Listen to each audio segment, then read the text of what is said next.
go. Hello everybody, and welcome. Welcome to Heart of a Hobbit tonight. I've rearranged my desktop here, so I'm like looking at things in different places. So as we're going along today, let me know if any of that looks weird, or if you're like, hey, it'd be cool to move this over there, or if you're looking over here, that sort of thing. Just let me know. So, so I'm your host, Little Redhead. I'll be taking you around the world of Middle Earth, or at least some part of it, today during our stream here, Heart of a Hobbit.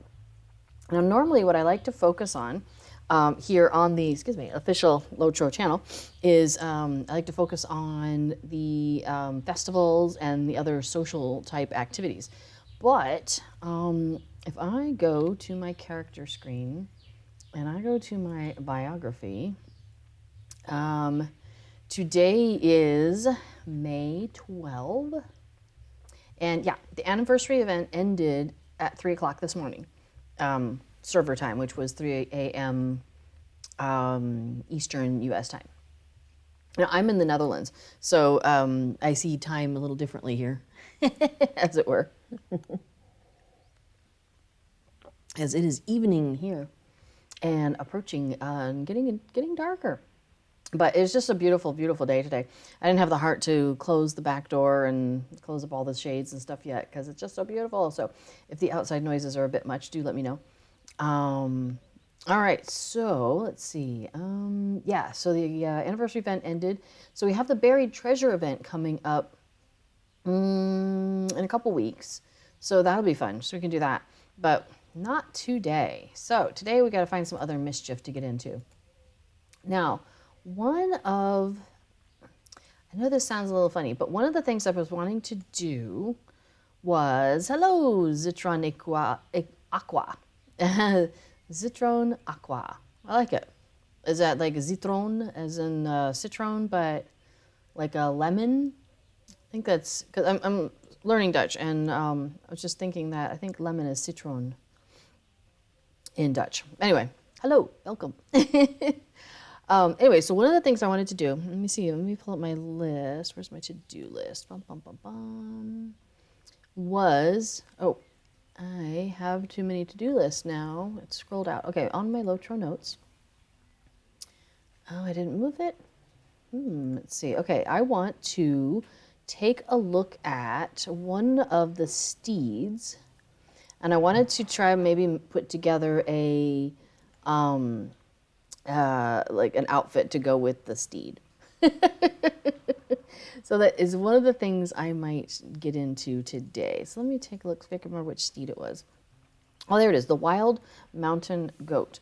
So if I do Shift C, and I go to my mounts, and it'll load up here. It takes a few because I have a lot as well. Okay, so let's look at the Wild Mountain Goat. So that's this one right here. And it's got some interesting colors to it. And I think that is an unusual set of colors to try and find an outfit for. So that's why it was kind of, it got my attention there. Okay, so I do have the Wild Mountain Goat already on my bar. So we can take a look at that. Because right now, let me show you what I have right now.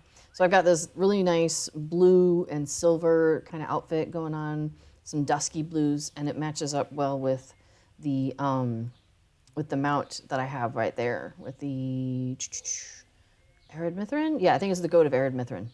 That's the one. Because we've been running around in Moria a lot, and so you have to have a goat. And so I was like, well, if I'm going to have a goat, I'm going to have a nice looking one. And we're going to find somebody who's got, some good looking stuff going on there. And then I, made my outfit to match the goat.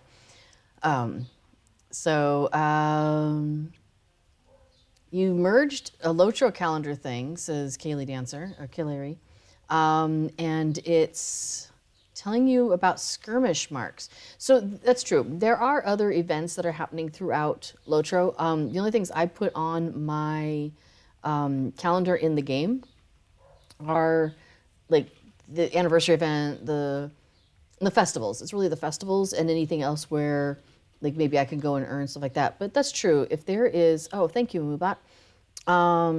The Lotro event schedule does have all of the other things like the bonus marks days, the bonus skirmish, bonus skirmish marks, which is happening right now, I guess. Any bonus like experience weekends, things like that. I don't pay a lot of attention to those because I'm on the Treebeard server. And so we gain less experience because kind of the idea of being on the Treebeard server is that you're taking your time and you're really walking slowly through the game. So I don't want to earn extra experience. And usually on the extra XP weekends, they don't have that turned on for Treebeard, so that's okay. But that means I don't really pay attention. So I do apologize that, yes, okay, right now we are doing the 25 plus 25 skirmish marks. So I could go and do some skirmishes. Affodil is coming in here in a few minutes, I think, so we can go and do some of that together. That's always fun. I do like skirmishes. I do find them fun. So actually, but okay, so let's take a look at this other goat though. So the wild mountain goat, you know, mark that out of the way. So check out those colors. Like that is some pretty cool looking stuff, right? Like we've got kind of like a reddish, rusty kind of color, and then we've got some light brownish greens. Like that is not your normal color combination. I think it's gonna be really hard to find an outfit to match that. We'll take a quick look. Let's see, do I have my Wenda going? I do. Oh, it expires in 4 days though. So I might want to go get a new one in not too long. So let me open my wardrobe. So let's see just offhand, what kinds of stuff do we have? So let's see. This is the Alliance of the Third Age silk cloak. So maybe with some dye. Let's take a look at the back. We could, ooh, what would a dark green look like? That's getting closer. That's getting closer. Maybe an olive. Olive's not bad. We're getting kind of close to some of those greens. Okay, so we might possibly be able to find a green that does it. The gold has got some similar hues, right? That's a maybe. That's a maybe. Okay, so this cloak might be a winner. On the other hand, why am I putting together an outfit for a goat? Ooh, that looks kind of good with that though. No, the top's too red, but the bottom was the right color. Just thinking though, why am I putting together a goat look? Because this is another goat, right? All right, we'll come back to this thought. But there's definitely some possibilities out there, like, well, maybe not the autumn cloak, but like the autumn leaf mail dress might dye up. So I want something that's going to have some different shades to it because the goat itself has some different shades. See, I'm trying to step away from it, but yet I can't let it go. I'm like, wow. Yes, distract me with something else here. So let's see, Kaleri Dancer, Kaleri, I'm probably pronouncing that wrong, I apologize. But you did some instances as part of completing the scavenger hunts, very nice. And you realized as a duo, you can duo a lot of the Moria instances now that you're 105. Yeah, having that like extra level can really help. Satisfying to complete those deeds for your completionism. Yes. I assume that you are familiar with the deed tracker. If you want to, let me see, we can put the, we have a link here for plugins, I think it is. Awesome, there it is. Thank you, Mubot. Yeah, so the deed tracker, you can follow that link and that'll take you there, or you can go to, I use the Lotro Compendium, I think it is, the thing that shows up on your desktop and you're like, check for updates, and it looks for updates and it tells you which of your plugins need to update. So I like that. Yeah, so like you talk about being over leveled. So on Evernight, which is where our original completionist character kind of stuff started, it was we got them to like level 130. And so then we would just go into like the Rift of Nirskashu, which is a level 50 instance, and we would just like, the two of us would do it. It was hilarious. It was a lot of fun. So yeah, some of you might be wondering, where am I? Like, what an odd place. And when I first logged in, I had that at least. I was like, I don't know where I am. I had to look around. I am in Bree, near the Bree Fountain, because I was in here talking to the games master the last time I was on with Rosenbloom. and I was, buying stuff with festival tokens. And so there was a big tent here. All the horses were lined up along here, the different mounts that you could buy for the festival. This place was covered with stuff. There was like almost a maze to get back in here. The person at the front was over there. There was stuff in the way. And now I'm like, oh, it's all empty here. How sad. So sad. So the deed tracker is really nice because if you complete a deed while you have it on, just like have it in the background, just passive, it will check it off for you. So I love that. Now it doesn't go back and check things off for you that you've already done, but there is a way to do that. The instructions are there. Excuse me. If you go to the deed tracker page there on Lotro interface, there's instructions on how to. You can if you want to download this other thing, which is the Lotro Companion. So one of them is Lotro Companion, one of them is the Lotro Compendium. So you get the other one, and you can say, hey, match things up, and it will do that. It'll like scan your character or the information about your character that's on your computer, and then it'll like and fill in the deed tracker for you. So that's really cool because I had we were testing it, and I had like a 103 character or something like that, and she'd done a lot. And I was like, I really don't want to check all these things off. And so then he set that up, and so it was like, So so like all these things, I mean, my character is level 60, and you can see there's a lot of things I've already checked off. So I would not want to go back and have to redo that. That's the instances tab. Like if you look at my Eriador tab, like I've got Breland is done, Eredluin is done, Northlands, like you see so many deeds are done for those areas, and I would not want to go back and have to recheck those off. That would be a real pain. So so I really like doing that. B4 can answer a lot more questions about the deed tracker and how to do that import, so that way you don't have to do it. So nice. Yes, most of the time in the game, your hubby is urging you to go do something. Let's go. I understand. So B4 streams on Tuesdays and talks all about plugins. It is a bit of a deep dive on plugins, so if you come on there and you're like, wow, this is really over my head, that's okay. He'll still answer layman questions about like, hey, I can't figure out how to push this button. How do you push this button? He'll walk you through it. No big deal.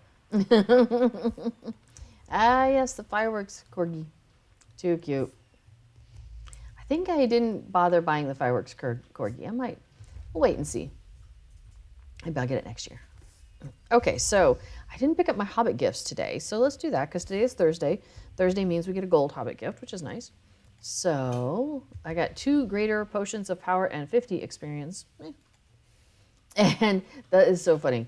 And then from the smaller one, from the silver one, I got a scroll of greater craft acceleration, but 100 virtue experience pot versus the 50 on the higher one. So Marigold, 2 spade, you got to up your game there. Filbert Bulger is showing you up.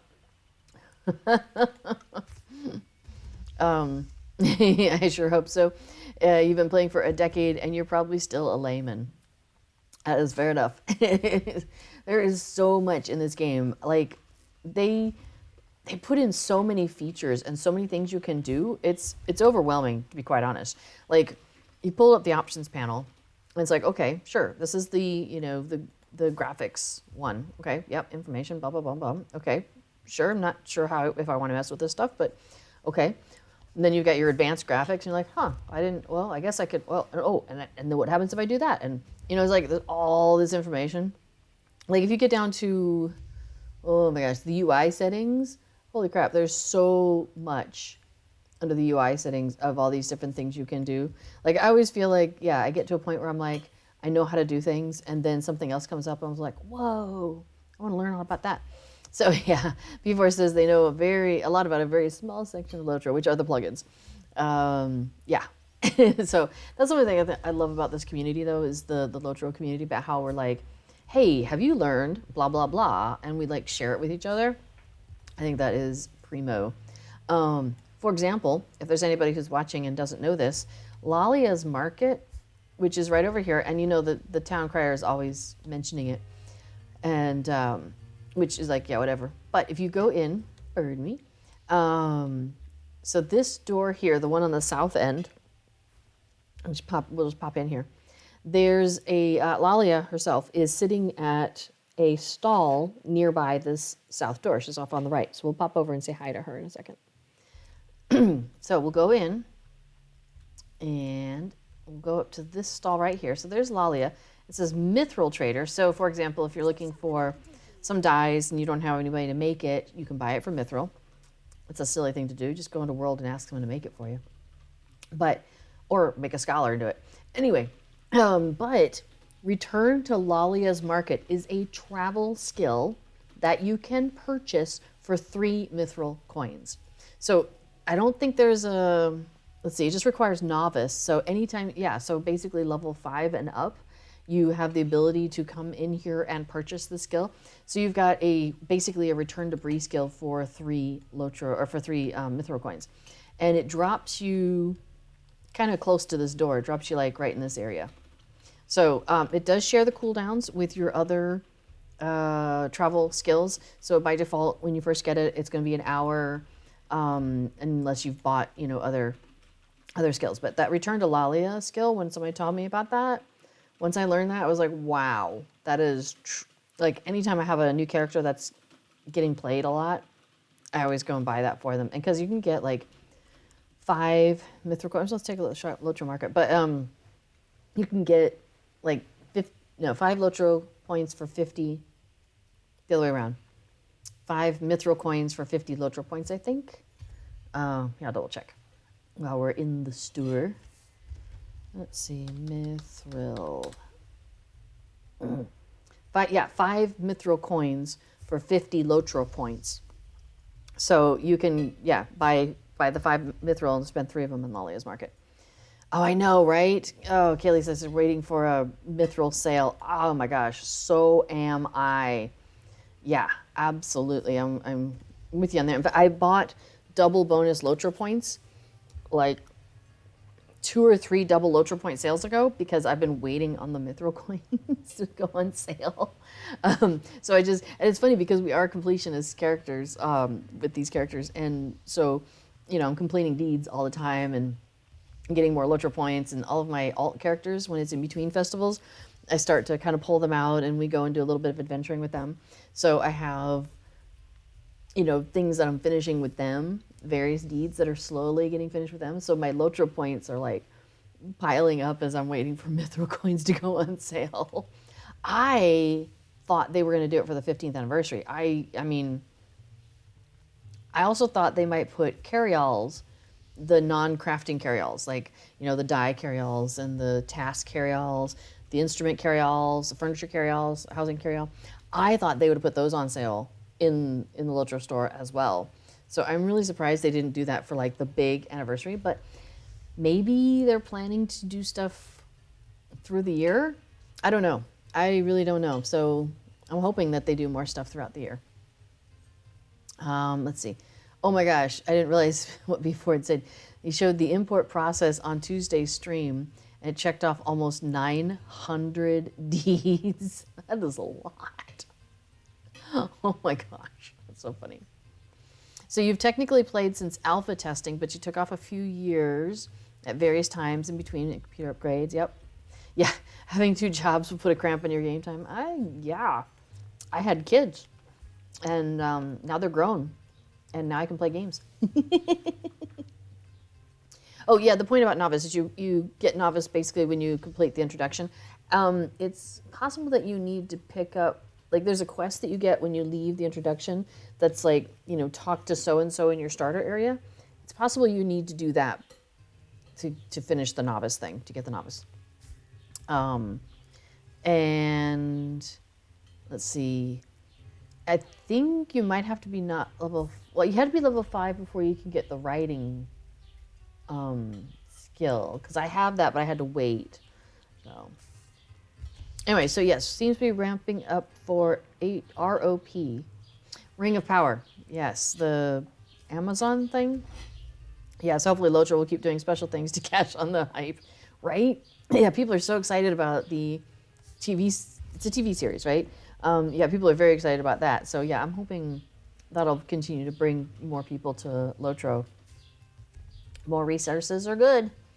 By By the way, in case anybody was curious, the where'd she go? What's her name? That was here, Myrtle Mint, I think. She has gone back home, and I thought we were supposed to get Filbert Fig. Oh, here he is. Yeah, so here's Filbert Fig. They're kind of like a family as far as I think of them. You know, they're always the Figment of Splendor people. So if you want to go and spend your Figments of Splendor, these are the people to talk to. And so he's got, what's he got? Like dwarf-made boots, dwarf-made gloves, dwarf-made helm, dwarf-made jacket. All right, so you could look like a really blue dwarf. You could go with argent style of dwarf. So you could look more dwarfy in a different way. So dwarfing isn't really my thing, although I do like the Three Peaks cloak. That's nice. That is nice. Let's see, we've got empty cart, violet planter, door to Mazurable replica. Mazurable? Mazurable. Mazurable. I don't know. Anyway, we got some housing stuff. It looks dwarfish, though, as well. Oh, he's only got 2 pages of stuff. The last one had 3. More dwarfy stuff. Obsidian, dwarf-made bed. I do wonder what the Moria Sunrise Crystal Blazer looks like. I may have to take a look at that. I mean, it's probably dwarfy, but maybe it looks cool. Finding cool lights for decorating your house is something I enjoy doing. Here we go. And then we've got some steeds about halfway through the second page. So Steed of the Unearthed Kingdom. Oh, 1 steed. And then I've got a Tome of the Cast-Laden Donkey. Oh, I've seen that one. That one's really cute. That one I might get. The shoe emote. That's nice.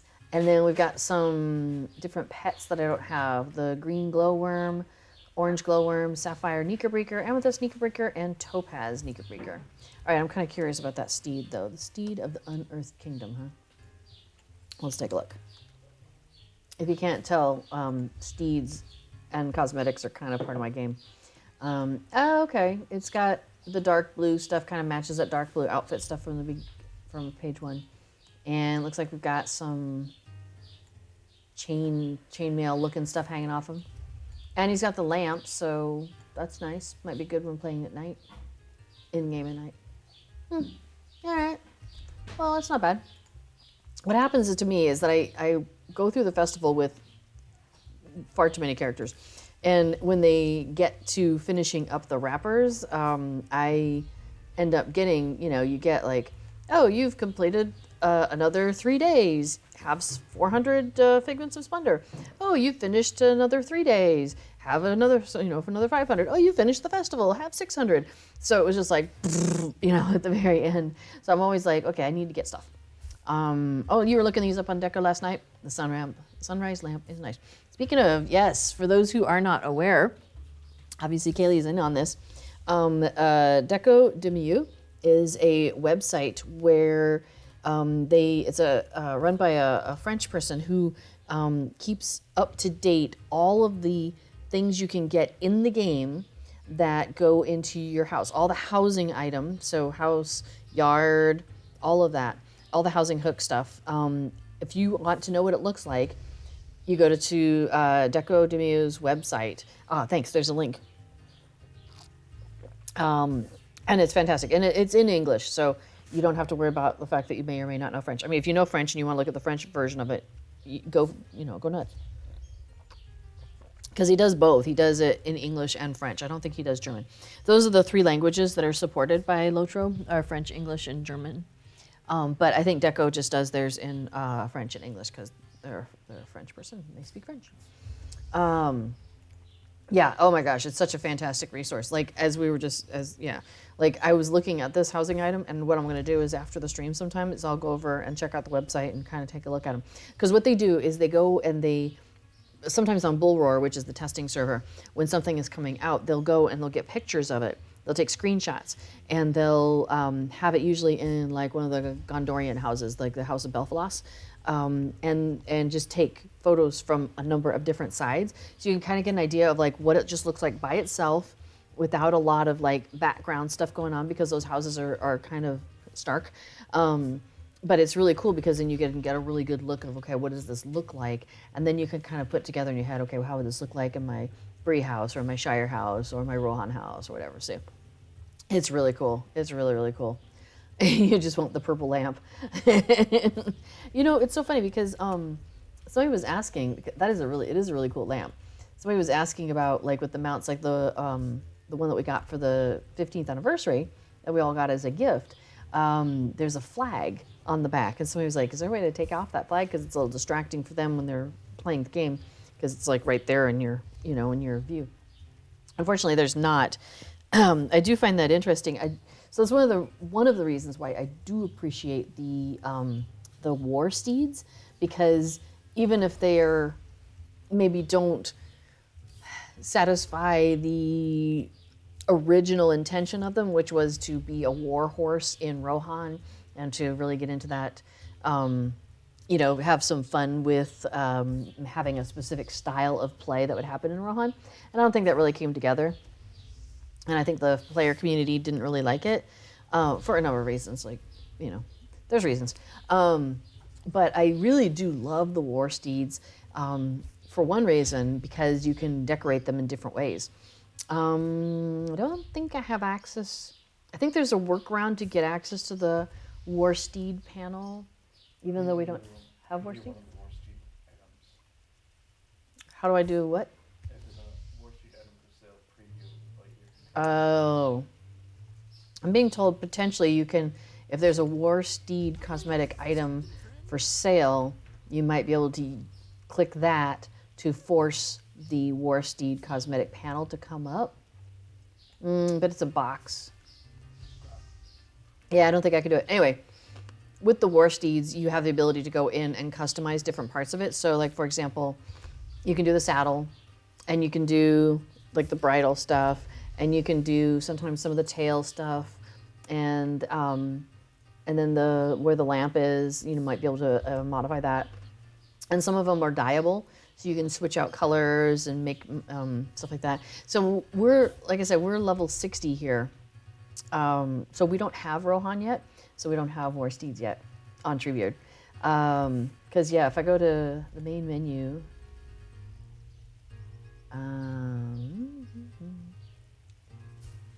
I don't see mounted combat here anywhere.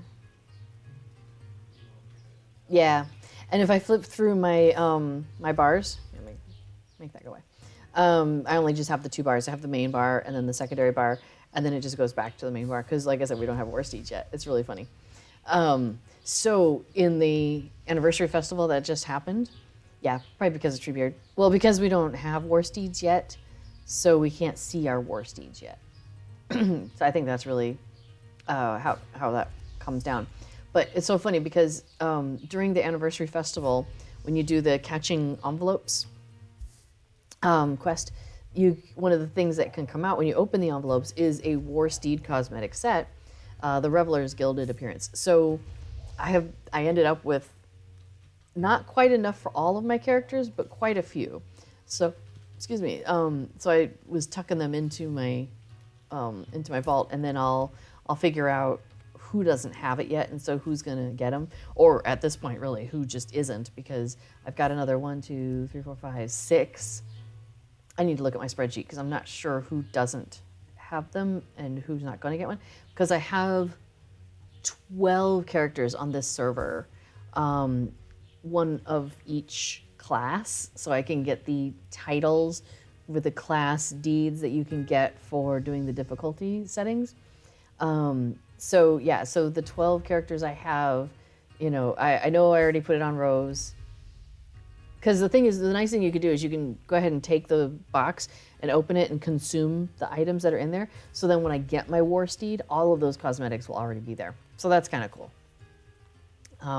So yeah, that's one of the things I really like about the war steeds, is how you can basically customize their outfits just like you can customize your outfit. They have, from what I recall, 2 default slots. Kayla, you can confirm that for me. that you can decorate. Like you can have, outfit 1 and outfit 2, but I can't remember if you have extra slots that you can buy for probably mithril coins if they haven't. Oh, speaking of that, I was watching a streamer one day because sometimes what we do, 2 outfits and more are unlockable. Okay, cool. Thank you for confirming that. Sometimes we'll raid somebody after the stream. We don't always because since this is the official channel, we try to keep things very PG here. And, I don't want to raid somebody who's going to not follow that same kind of guidelines, But, we find a couple people that we're like, yeah, they're pretty safe.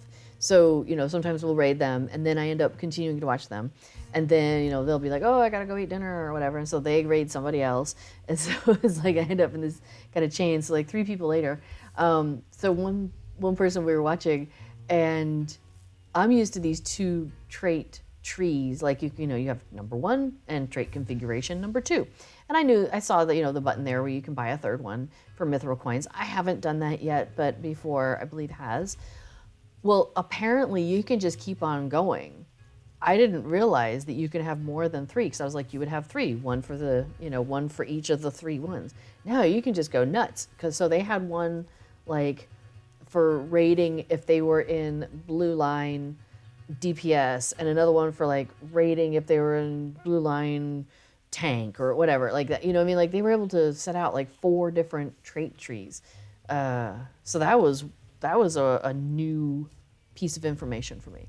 So there we go. I have shared this wacky piece of information that I did not know. Oh, I forget that you can do that too. That's handy. Yeah, hardcore, exactly. Yeah, they spent mithril coins to open up 2 more. I think it's like 100 mithril to do it as well. So yeah, but it would be a consideration for me on this server because I plan to keep playing this character probably, I have no intention to not keep playing this character, put it that way. And we get the next area unlocks for us every 6 months. So currently we're in the Mines of Moria. So our next one will be Mirkwood, and that will be at the end of June. And then the next one will be, beginning of January. And so it'll be like that, kind of flipping back and forth, like June, July, December, January, boom, boom, boom, boom. So it's going to be like 4 years before we see like Fate of Gundabad and stuff like that. So all these things that we're getting, it's like, yeah, we'll see that eventually. Like it's still going to be like, let's see, because we get, I don't think we get Rohan for another year. Okay, so we get Mirkwood next. I have this listed somewhere. Maybe I should add that to my notes. So one of the plugins that I use here in the game is Lotro Pad, which is basically like a little notepad in the game. It's really handy. So I have like the Lotro events calendar pasted there because I realized after, 6 months I'd been doing this, that boy, wouldn't that be cool to have that on every one of my characters, not just this character. So I just copied and pasted it into here, and then I can just paste it out into my other characters as I go through them. I just don't always remember to check them. Okay, so Riders of Rohan would be the summer of 2023. So, a year from now. So we'll get Mirkwood, and then what comes after Mirkwood would be Isengard. Really? Okay, so Rise of Isengard, and then Riders of Rohan. So there you go. So you have 1 spec for solo and another for when you duo with hubby. Yeah, that's clever. That makes sense. I tend to kind of play the same no matter what I'm doing, which is probably, I could probably be that a little more nuanced than that. But I just like shooting things with my hunter, so I just shoot things. It's interesting, though, you say that, because now I'm thinking about it. I don't tend to play Rosenbloom here. I don't play her when I'm playing solo. If I'm doing solo stuff, I generally pull out a different character. And so those characters are kind of set up for solo play. So I guess in a kind of a way I have done that, but just not within one character. Because like my Lore Master, I've got her set up for solo play. I don't even know what the Minstrel does. Oh, Affadil has a new emote. Yeah, sure. Let's see it. Did you just shoo me away? Yeah. Here, do it again. Oh, that's cute.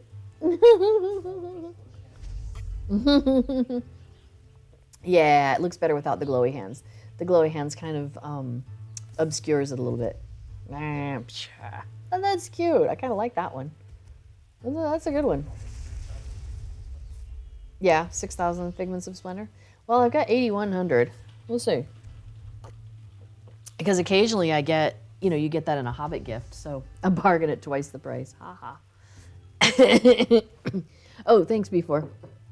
Yeah, I listed this all out in our Discord server at one point, but I don't have that handy in front of me. So Siege of Mirkwood will be this summer, and then Rise of Isengard will get in the winter. That'll be the December-January timeframe. Riders of Rohan will be in the summer of 2023, so just over a year from now, like a year and a month and a half-ish. And then Helm's Deep in the winter. Helm's Deep in the winter is kind of thematic, I have to say. I kind of like that. Paths of the Dead in summer 2024. Yeah, so what I did is I went to the Lotra Wiki, which is this fantastic fan-based resource. It's all volunteers that take care of it.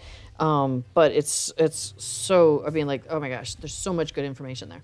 And so what I did is I went in there and I was looking at Anor, which is another legendary server. So originally, for those of you who aren't familiar with the whole legendary server thing, so they've got what they call the live servers or the regular servers and standard servers.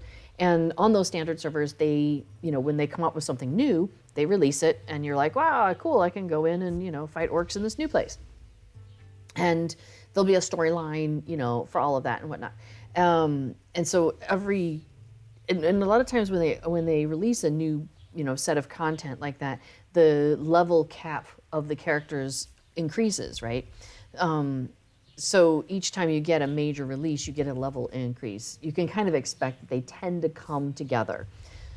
So that's kind of a thing, right? That happens. So people were like, man, I really would love to go back and experience the beginning stuff and, kind of go a little slower maybe. And so what they did is they opened what they call a legendary server, and that was Anor. And you get, instead of getting 100% of the normal experience that you got, it was 60 or 65% of the experience gain.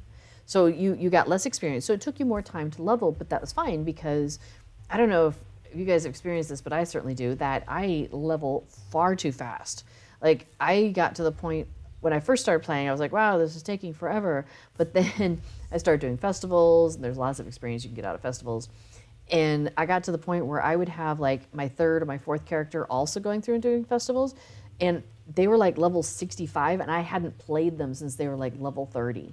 It was just like, I was just getting so much experience without even trying. So then you're like, oh, well, maybe I should go check out the Lone Lands. You're like, okay, I'm level 65 and I'm wandering around the Lone Lands. Like, this is a bit silly.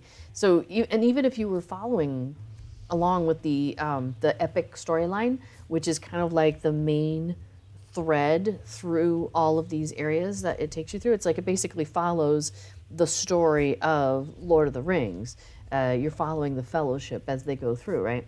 So doing that in the game, even if you just follow that and don't do a whole lot of the side stuff, you still over level an area pretty quickly.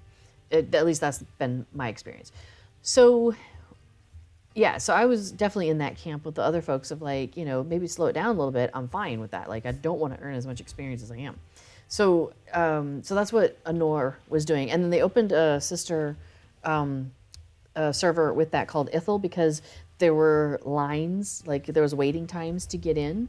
And so they opened up Ithil thinking, that there would still be as like, I think they didn't realize, or maybe they were okay with it, but that it was kind of, that was right at the peak and then it was about to trickle off in terms of how much demand there was. So when they opened Ithil, it didn't quite ever get the population that Anor did. Yeah, and Affadil says, can I introduce you to the Stone of the Tortoise? Which is, it's, we have often used the Stone of the Tortoise, which is a pocket item. and it stops all of your experience gain. So we did use that actually a couple of times on here. Champion says, I'm looking forward on seeing the future of this game. I know, right? It's been so much fun, and they've already talked about how they have like another 15 years of material that they've already been like coming up with and they want to do, and like, oh my gosh, there's so much. Yep. So yeah, yep. Talking in the chat about the stone of the tortoise, tome of the turtle. You can turtle. A lot of people will say that in the game. They're like, well, you could just turtle, or get the turtle stone. That's what they're talking about. So Anor and Ithil were doing their thing, and then eventually Ithil was kind of like didn't have a lot of people left, so they went ahead and closed that, and it was just Anor. So Anor's still out there doing its thing, but it is quickly approaching the same as the standard servers.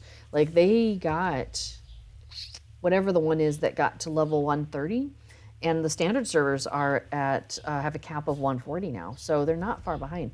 And Anor's getting the newest stuff about every 4 months. They're going to the next expansion about every 4 months. So I was playing on Anor for a little while. I didn't start when it started. I came in sometime around Moria or Mirkwood, and it was really cool. It's a much smaller community than on your standard servers, and I liked the slower progression. The problem for me was that it was going too fast. I still couldn't keep up even at the 4 months. And so around the time they were looking at this difficulty thing that you can add on to your character, so I did that on this server. They were playing around with that. SSG was, I think, and it seemed like they wanted to also open new servers at the same time, and so they decided to do it with legendary servers. So last summer, so on June 30th last year, they opened 2 servers because over on Anor, you had basically kind of 2 camps of people. You had people that were like, okay, I've done this stuff that you opened up for us, and I'm bored, and can you open the next one now? I'm ready to go. And then you had people like me who were like, wow, I just cannot keep up. Can we slow it down a little bit? So obviously those are 2 very different interests and hard to reconcile. So they went ahead and just opened 2 servers, I think, to accommodate both of those needs. So you've got Shadowfax, which goes really fast, as I'm sure you're shocked. So instead of getting 100% of experience gain for quests and kills and stuff, you get like 150%. So you're going a lot faster. You're just zooming through those levels. And then then Treebeard is the other one, which Treebeard, we go slow. So instead of getting 100%, we get 40%. And even still, I was getting too much experience. I still get too much experience. I'm like, but yeah, so we go slower. So Shadowfax gets the next expansion every 2 months. So you've got the time to like zoom through, and then we get the next expansion in the list every 6 months. So I go to the wiki, the Lotro wiki, and I look and see, okay, where did Anor go, and Shadowfax at this point, and see what expansions they got in what order, and that pretty much will show us what expansions we're going to get and in what order. Because I expect they'll probably do a similar sort of thing. Like Mirkwood is only like a 5-level increase, and there's not as much content in it, I don't think, as there is for Moria. Moria just feels really huge. And Mirkwood just doesn't, but maybe it is. I know there's a lot of instances and stuff that we get in Mirkwood. There's a lot of stuff we can do in Mirkwood that, anyway, but it's only a 5 increase as opposed to from the original Shadows of Angmar, which was the, all of Eriador, going into Moria, that went from 50 level cap to 60. So then going into Mirkwood and only getting a 5 increase seems like it's a smaller thing. So it makes me wonder if, like, at some point will they combine some of the smaller ones or wrap them in with some of the larger ones for the legendary server? They probably won't, but it could happen. It could happen. Aw, Champion says, I wish there were more people here watching this. I do too. I love talking about Lotro. Talk about it all day. Absolutely could. Yes, tortoise. So getting it back into the chat there. Tortoises are clomps and turtles are flip flops. Flop flop flip flop flip flop flip flips. So just as a kind of reminder that we live in the Netherlands, and so we're learning a lot of Dutch, like, ja, nee, stuff like that. So the joke is, why didn't they ride Shadowfax to Mount Doom to throw the ring in? They tried, but Shadowfax said nay. Yes, come for the Lotro talk, stay for the dad jokes. Oh, or we could talk about Eurovision. Eurovision. That's a very European thing. We could definitely talk about that. But let's go into a thing. Hey, welkom in Nederland, schatje. Ja, dankjewel. Ja, we hebben Nederlands les 2 keer per week. 1 jaar geleden? Nee. Nee, since when? Like November? Ja, bijna November. Ik spreek meer Nederlands nu dan, in November. Oh, looks like Champion's got to go. Says, great work, by the way. Love your energy behind the cam, presenting great content. Oh, all the best to you soon. All right, yeah. Enjoy the rest of your day. Oh, goed zeg. Dankjewel. Ik werk. Ik heb mijn uitspraak. How do I say I've worked on? I've worked on. Ik heb geworked. What's the word for work? Werken. Ik heb mijn uitspraak gewerken. Machine. Okay. Gewerkt. Nee, but I was going the heb. The heb. Ik heb. Yeah, past tense is hard. All right, let's go cause some trouble in Tuckborough. Yes, because we are on, as somebody mentioned earlier, and I had forgotten to go and look and remember these things. We are on a skirmish marks bonus right now. It probably applies to us here. Oh yeah, hang on. Oh yeah, I will mention. Yeah, we're on a mark acquisition boost weekend, plus 25%, even here on Treebeard.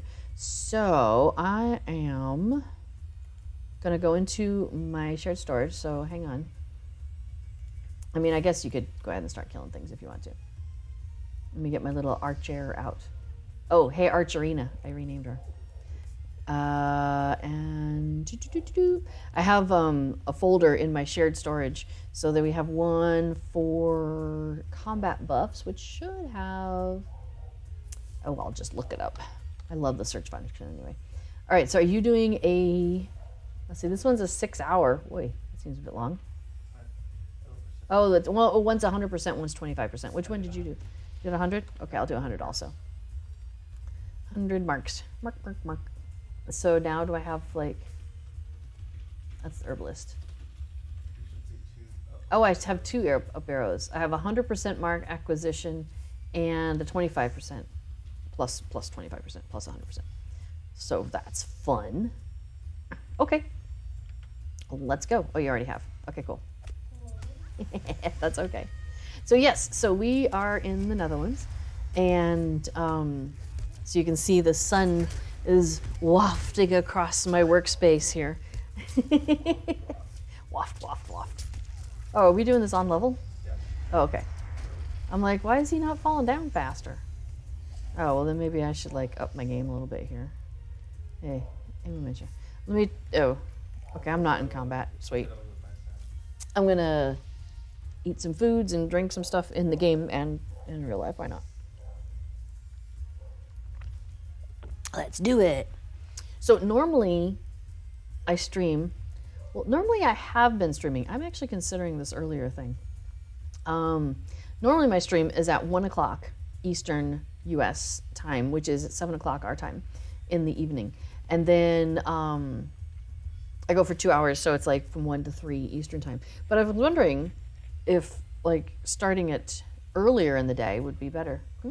Oh, you want me to click the banner? I can click the banner. I can click a banner. I know how to click banners. Awesome. Oh, we're going up? Don't we have a, we should have a, yeah, we have a counterattack here somewhere.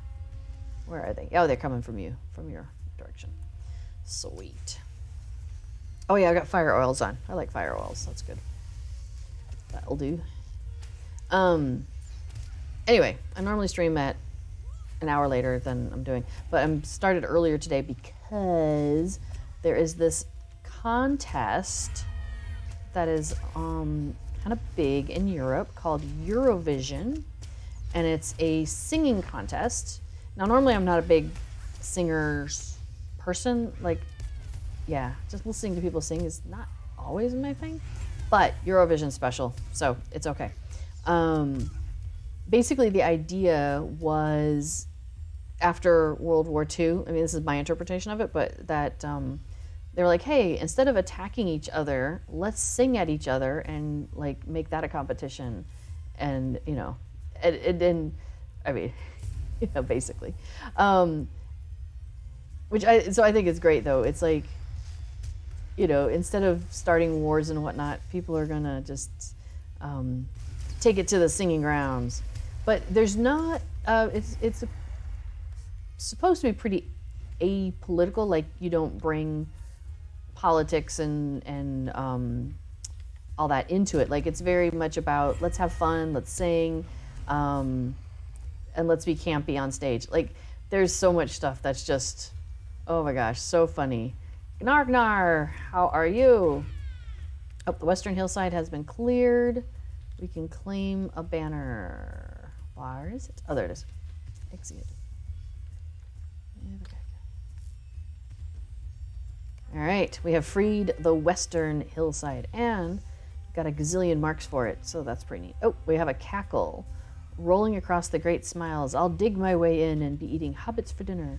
Yeah, but first we gotta protect these poor hobbits, man. A lieutenant of the battle has joined.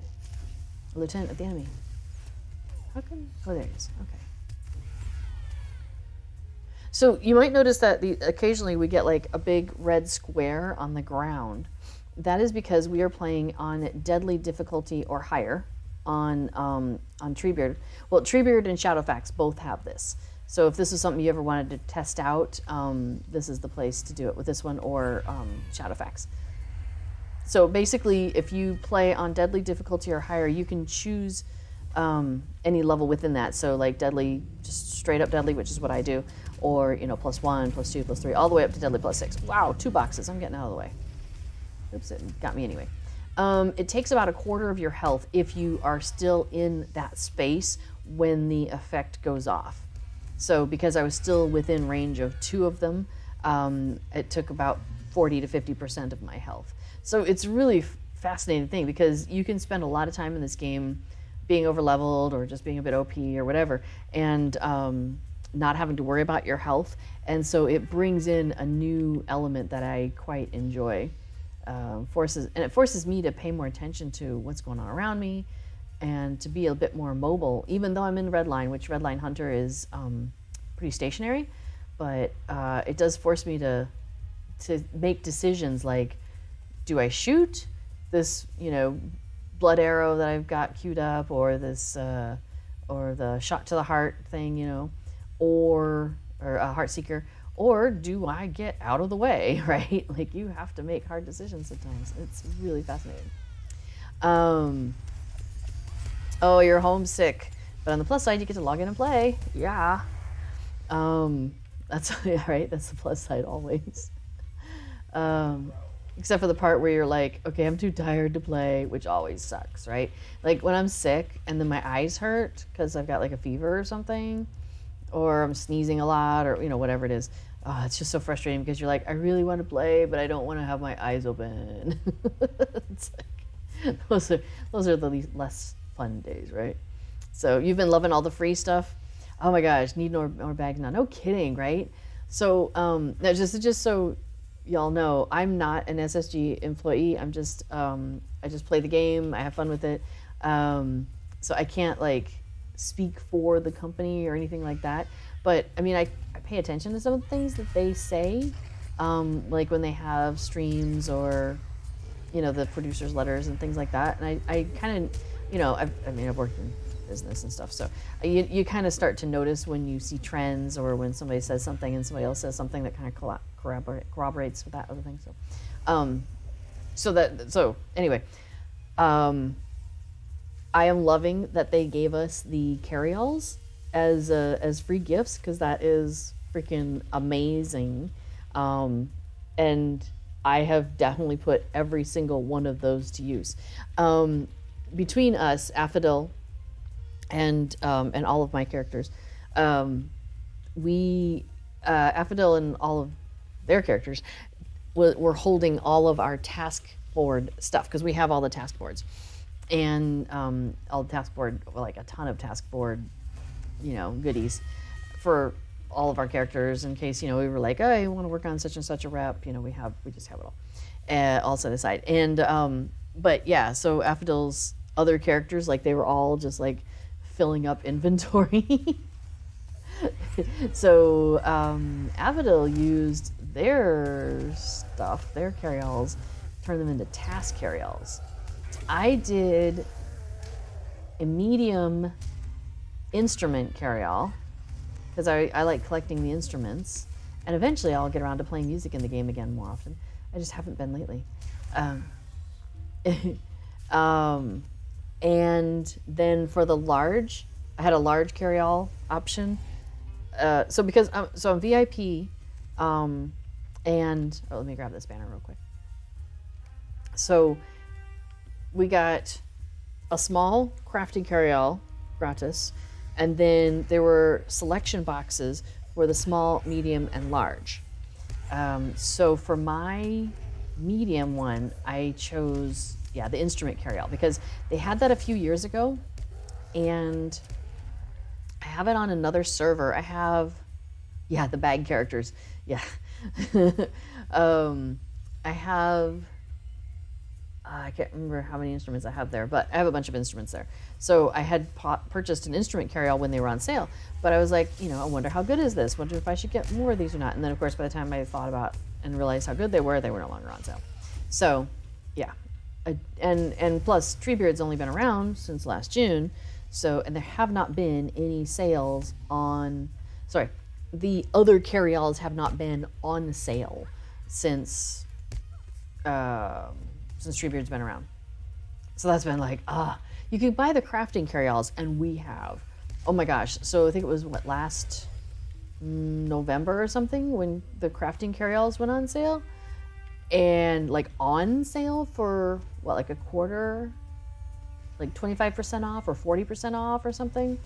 Oh my gosh! I think Affadil bought like 6. So we're talking earlier about like stacking up on Lotro points. Like that's why you grab those when you can. So yeah, we stacked up on the crafting ones big time. Yeah, gotta spend lots of. You're defeated. Just do your return to home. I'm gonna come back out of here though, because I'm also getting my butt kicked. I am. Hey, those little bounders are about to go in there and get defeated. Okay, I've been defeated. Should I just retreat? Should I also retreat? You'll be right here. Okay.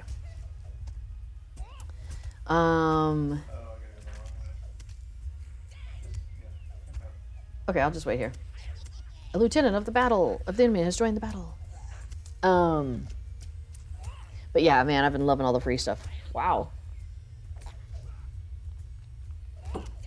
Well, good luck beating up on everything there.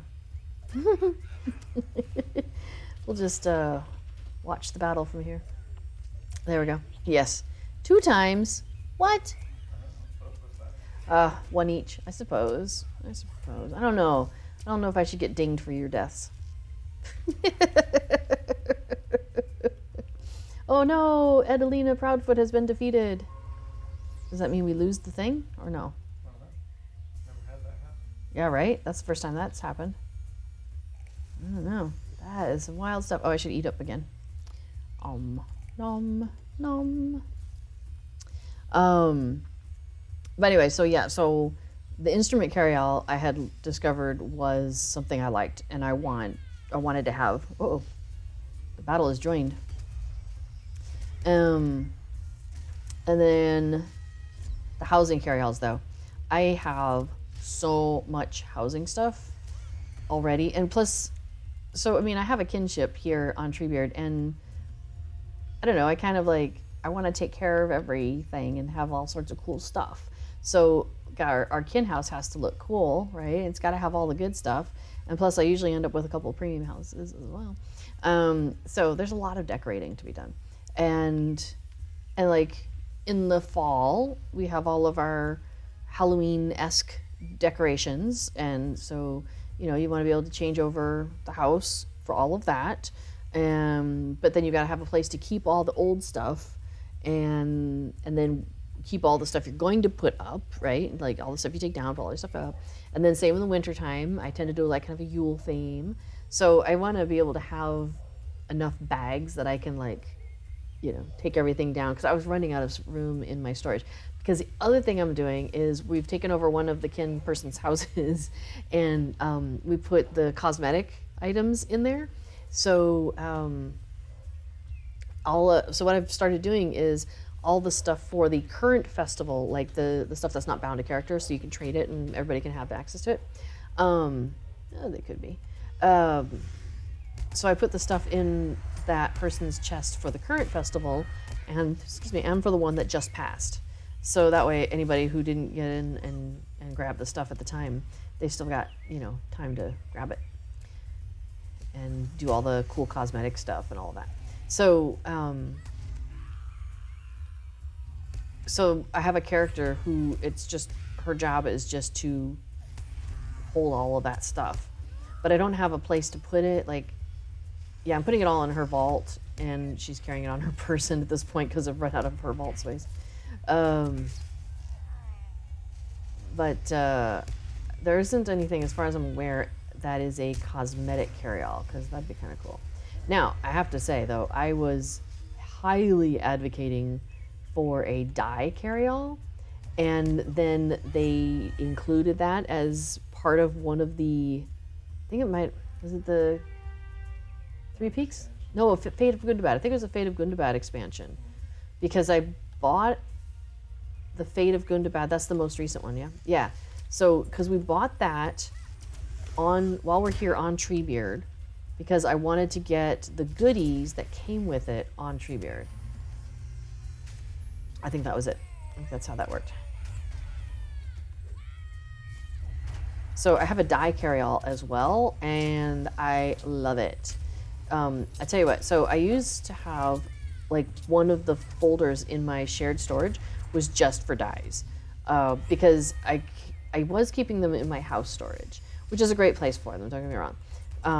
But I decided that there's a lot of times when I want to, you know, dye something on the go. And having to go, now this is before we had the Wenda Cranesville stuff too, the VIP services, but, you know, having to go like, I'll be right back, run to your house, pick the dyes you wanted to do, and then be like, you know, go back into your social thing and be like, okay, let me try this dye, let me try this, okay, I like this one. You know, like, it was a little crazy. So I love having the dye carry-all, because I just throw all the dyes in there, and then I have it in my shared storage, so I just grab the one thing. So I always have the dyes with me no matter where I go. I love, love, love that. It makes me very happy. What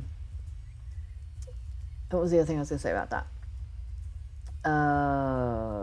Oh, another cool thing I found out about the dye carry-alls is, okay, so like say make some gray dye and you use universal crafting ingredients, so it's bound to your account, so like your characters can use it, but you can't give it away.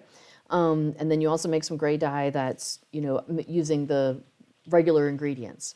When you put that into the carry-all, it will combine it into one stack, but when you take it out, it will separate it back out into two stacks. So it does keep the tags on there, the bound to account tag, which is a bummer, because I was kind of hoping it might erase that by putting it in the carry-all on top of the other one, but it did not.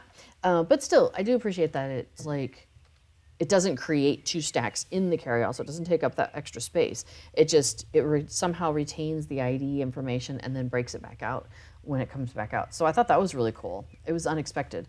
And I was kind of happy about that, so that's cool. Storm on Bethlehem. Oh, you know, I think I forgot to pull my archer back out after I perished in the last one. Yeah, prioritize the Deathmonger. Yeah. Yeah, the lieutenants usually are the ones you have to prioritize, but if there's like the storm bringer or whatever that. There's the dwarf who does the shock wave stuff. You want to get rid of him, and then the one that has the barrels of fire. Yeah, you want to get rid of him too, man. Those are definitely ones to prioritize when you're doing these instances, these kinds of things. Usually we don't end up in so much trouble. I'm not sure what we did that time. Also, my screen was kind of dark because the sun was shining right on it, so I was having trouble seeing. It was too bright, yeah. It wasn't dark, it was too bright. It's just so, oh my gosh, it's such a beautiful day today. I just didn't want to shut the doors and stuff. It's too nice. It's lovely. Yeah, we should have. It's a bit late now. Well, maybe after 8 or something. So yes, when a goblin says die, they mean it, die. I'm like, I got it all with me. You think your carry-alls or your Lotra points are going to carry-alls in the future? That's what we were talking about earlier. So actually mine also are for if they ever come out with Hobbit housing, because I do enjoy buying the premium houses.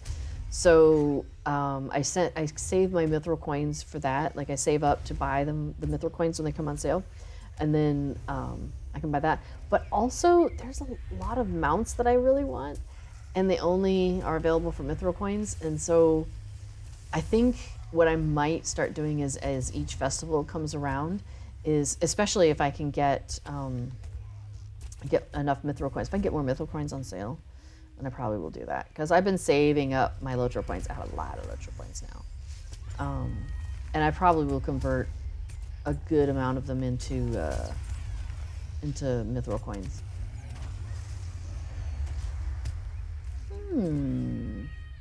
Yeah, sure. You up for it? Okay, cool. Sorry, we're having a little chat here that we're gonna do. We'll do a raffle. We'll do a giveaway. So we'll celebrate Lotra 15th anniversary, and also celebrate Netherlands making it to the final for Eurovision. Yeah. Okay, so let's see. Narnar says the 2-week services instead of 2 days was a great update. No kidding, right? So what he's talking about there, or she, sorry, I don't know, is talking about that there's a thing you can get as a VIP when you go to, there's a character, an NPC called Wenda Cranesbill, and you talk to her and she gives you a quest, and then you basically just turn the quest right back into her, and she gives you, well, basically this bauble here, so this kind of funky looking circle thing, and that's called the Subscriber Town Services. So when you open it, it gives you access to all of these things. So you can sell things in the shop while you're out and about. You can open your vault and open your shared storage, so you have access to both of those. You can open the wardrobe, so you can play around with that stuff. You also can open the auction house. And then once you've gotten your legendary items, you can reforge on the go as well. It's crazy. It's so cool. Oh my gosh, it's such a quality of life thing. So originally it was only available for 2 days, so 48 hours. And it was a little frustrating because you'd be like out in the world, and then you'd like leave your character there and, you know, go do real life for 3 or 4 days. And then you'd come back and it's like all your town services are gone. So you'd need to go back to town, go talk to Wenda, like go to your neighborhood, go to your house, whatever, because Wenda's in every neighborhood. And you'd have to start all over. And that was kind of frustrating. Another thing that she gives you a second thing that disappears out of your inventory after 6 hours, but it still has the same timeline. The 48 hours, or now 2 weeks. Instead of 2 days, it's now 2 weeks. It's an item wear reduction. So you take no item wear damage from being defeated, like we had, or from combat or any of this. So I haven't had to pay to repair any of my stuff in like a long time, quite a long time. Okay, so yes, giveaway is open. We are doing a giveaway for 100 Lotra points, 100. So yes, if you are interested in getting some Lotra points, because like who isn't, type exclamation giveaway into the chat there, and that will enter you into this giveaway that we're doing. You only have to type it once. You should get like a little message from Moobot, little whisper that says you've been entered into the giveaway. And that's it. That's all you need to do. And we'll let that go for, did you say how long? Yeah, we'll let that go for like 20 minutes or so. I'm going to stream for about 2 hours. And we are in hour number 2 at this point. So we'll definitely let it go for a little bit so people have a chance to jump in on it. But we'll want to make sure we do it before the end of the hour. And also, you must be present to win. So when we pull the winner, you gotta be here, because we're gonna send you a code. Actually, before we'll send you a code in the chat. It'll whisper to you here in the Twitch. In the Twitch. You know, defeated the last of William's minions? I don't think that's accurate. I think there's more. I see more. Like, okay, I just pulled more, so sorry. Hunter's gotta hunt. Yeah, okay. The encounters are done. That's fair. That's fair. All right, now to claim control of the hut. But oh no, more stuff is going to happen. Whatever shall we do? Let's see. The issue you have with the die carry house is where Willow is wanting to post dies to the auction house. You can't split the stacks easily. Yeah, okay, fair. When you throw it all together in a stack, yeah, you do have to take the time to then, like, is it shift drag, I think, to pull the stacks apart, and that's kind of a bit of a pain. But for the convenience of having it all in one stack, I'll take it. I'm okay with this. Protect the Dunlending drummers. Okay. Ah, that dragon sure likes to. The Dunlending drummers. And I want to get the youngling. Wow, I just ended up in the air. Wibber youngling. Oh, hey, I should drop these laggy doodles. I should have done that before that fight. But that's okay. We still have the old lady to fight, don't we? Yeah. Okay. Yeah, so Narnar says the 2-week services in 2 days was a great update. Yes, absolutely. I'm with you on that. Let's see, I'm going to drop these. So your main was not an explorer, but a forester. So you were stoked to get another Valar for your prospector alt. Nice.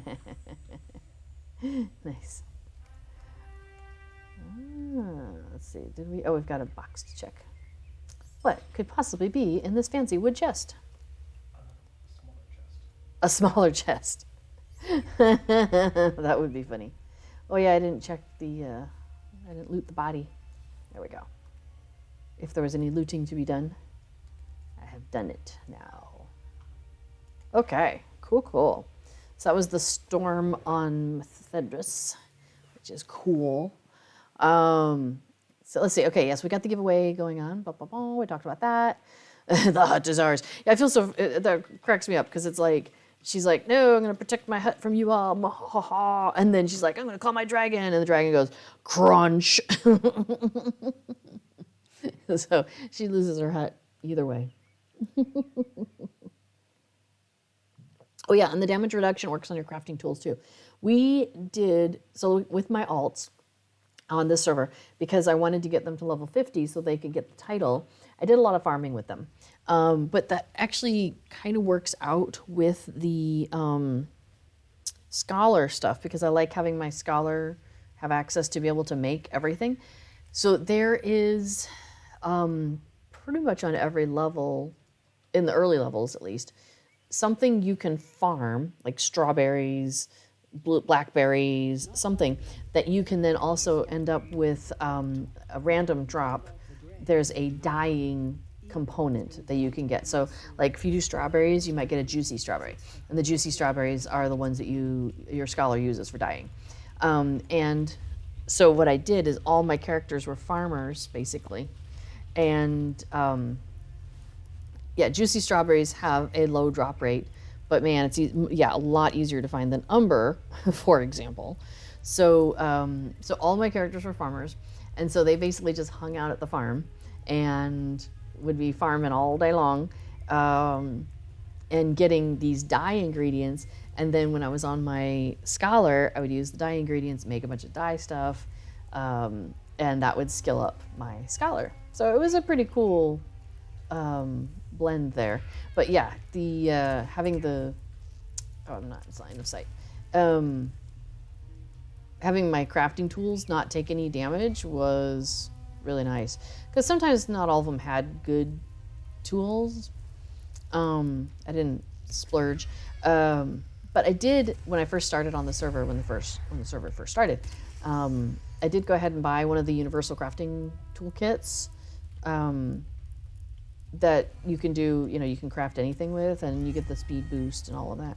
So, and then what I would do is I would put it in my shared storage, and then when I would come on with the character that I was going to play, then I would grab it out of shared storage, use it, and then put it back into shared storage when I was done. It was a little silly, but it worked for me. So yes, the huts you own end up owning you. Yes. So yes, as Apukaik there has done, you'll want to put under exclamation point giveaway if you want to enter the giveaway for 100 Lotro points. We'll give away in like 20-ish minutes or so. Just make sure you are here because and are listening, because you do need to be present to win. Oh, a really pretty bird just flew by. You probably can't hear it because they're being kind of quiet right now, but man, every so often the birds get a bit excited out there. We have a hedge between us and our neighbor to that side in the backyard, and it is full of these like little teeny birds, like finches, I think they're called. Yeah. They are super adorable, and man, they get to talking about something sometimes, and like they have a lot to say. It's so cute. They're just like so,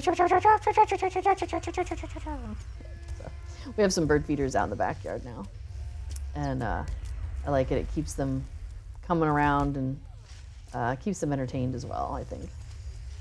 I want to get some stuff that's like, you know, like a puzzle kind of thing, and see if we can attract some corvids. But so far, not so much yet. Not so much yet. Let's see. Oh, we have reflect. Okay, gotta watch out for that. This was a large one. A larger flame would attract a larger Rohan. I see. So this one might have reflect. So far, either I'm not hitting it or it's not reflecting. Oh, maybe a little bit. Okay. Not bad. All right, cool. Let's see. So, Igarther says, on servers where Dunland is available, the wildflower recipe is great for acquiring dye mats. Yes, I am really looking forward to getting to the point where we have Dunland, and my scholar can do that. I finally got a scholar up that high, and then I kind of stopped playing on that server. So I have not had a lot of experience in doing the wildflower recipe, but I am really looking forward to that. All right, we definitely have some Dutch language happening over here. We're talking about meisje. I'm sorry, I cannot keep up with it. I'll let y'all with Nederlanders spreken. Nee. Okay, anyway, sorry. Oh no, I thought somebody was messaging me, but nay. Okay. Another one falls. Oh, that was him. I was just cracks me up how we have our little helpers here, our cute little hobbits, and sometimes like you'll have this healer, and she's like, another one falls. Just like imagine this little hobbit healer. Cracks me up. Okay, so roving threats question. That's a good question. Awesome, we can talk about roving threats. We haven't done roving threats on this server, but we spent time on Evernight doing with our completionist characters, before before the server opened. So we did do the roving threats. We did them like every day for, I don't know, a month or two or something. I enjoyed them. I enjoyed the roving threats. I thought they were fun. All right, so the question is, you're trying to finish North Downs deeds the other day, and you have 2/3 of the roving threats done. Sorry, I'm a little distracted by the zealot pain there. You checked the wiki, and went to every spawn location, and you couldn't find the third one. Was it just bad luck? Oh, they're birds. Ah, thanks, Adanian. Or is it Adanian? Adian. Sorry. Just so y'all know, vowel sounds in English and the equivalent looking letters in Dutch do not necessarily make the same, well, they don't make the same vowel sounds. And so that throws me off when I run into a word that I don't know. Like words that I know, like, I don't know, outspreek or something. Like if I see that word, I'm like, okay, I know the word and I know how to pronounce it. But if I see a new word and it has like, let's say a double O, my instinct is to pronounce it like an ooh, because in English, you know, like book or foot or something like that, right? And yeah, it trips me up all the time. So sometimes if I'm reading through chat and I'm like, my brain is like, okay, is this English or is this Dutch? Like, what kind of vowel sounds am I supposed to be looking for here? Throws me off. It's really funny because, yeah, it's just like watching your brain try to manage all these different points of data that don't necessarily go together, but at the same time, like our brains are like they are intended for pattern matching, right? And so my brain is trying to find the patterns and match them together. I have to say, the Dutch language is way better at like consistency than the English language.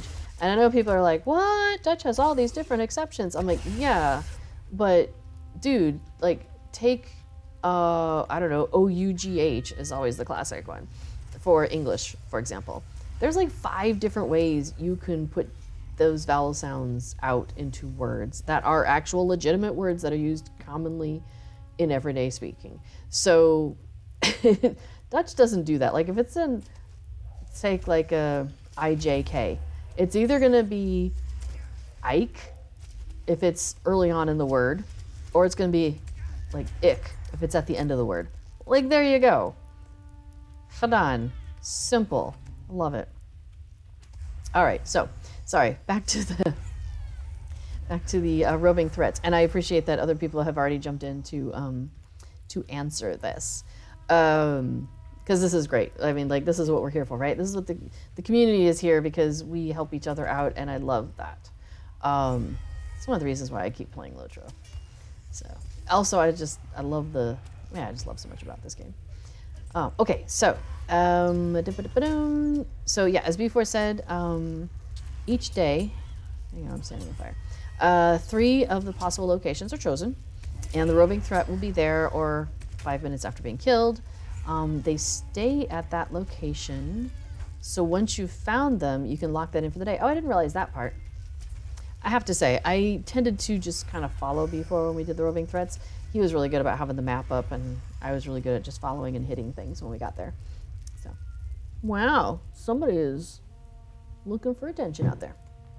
So yeah, let me know if any of the wildlife comes through on the sound. I am kind of curious. Anyway, so yes, there is a roving threats plugin, as before mentioned, and it has like the locations, so you can just kind of like check those 3 locations. So we would do that a lot. I do recall that we would basically be like, we would go to this location. Okay, they weren't there. Let's go to this location. Okay, they're not there. Let's go to this location. Okay, they're not there. That means somebody must have just taken them out quite recently.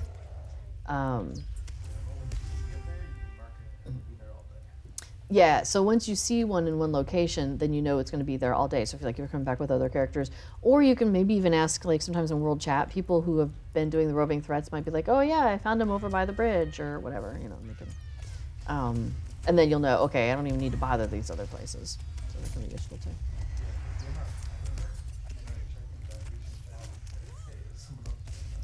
Oh, yeah, so before mentions, like, if you're not finding it, it might be worth just, like, putting out a little, note in that region chat and saying, hey, I'm doing roving threats. Anybody seen them recently? Anybody else doing them?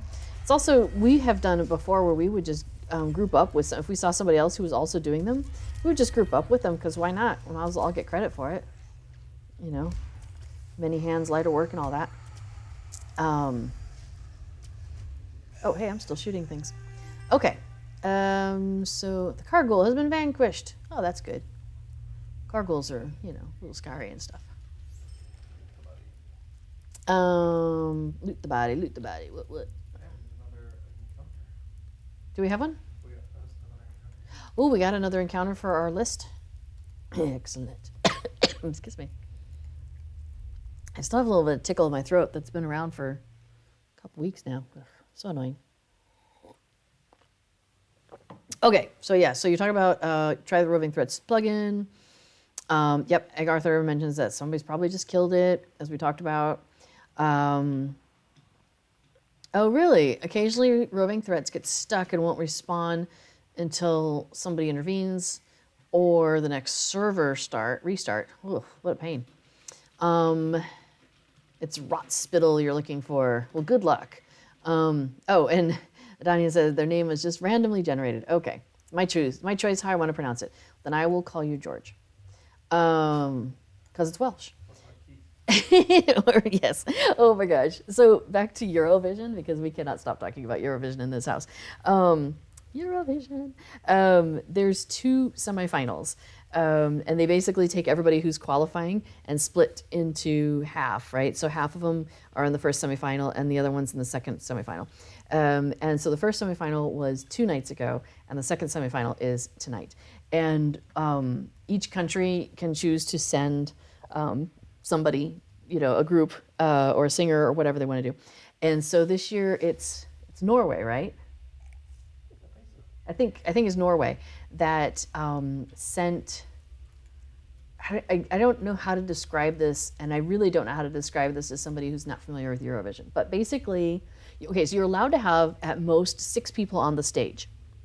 During the actual event, you're on the stage. The singer can sing live. The singer does sing live.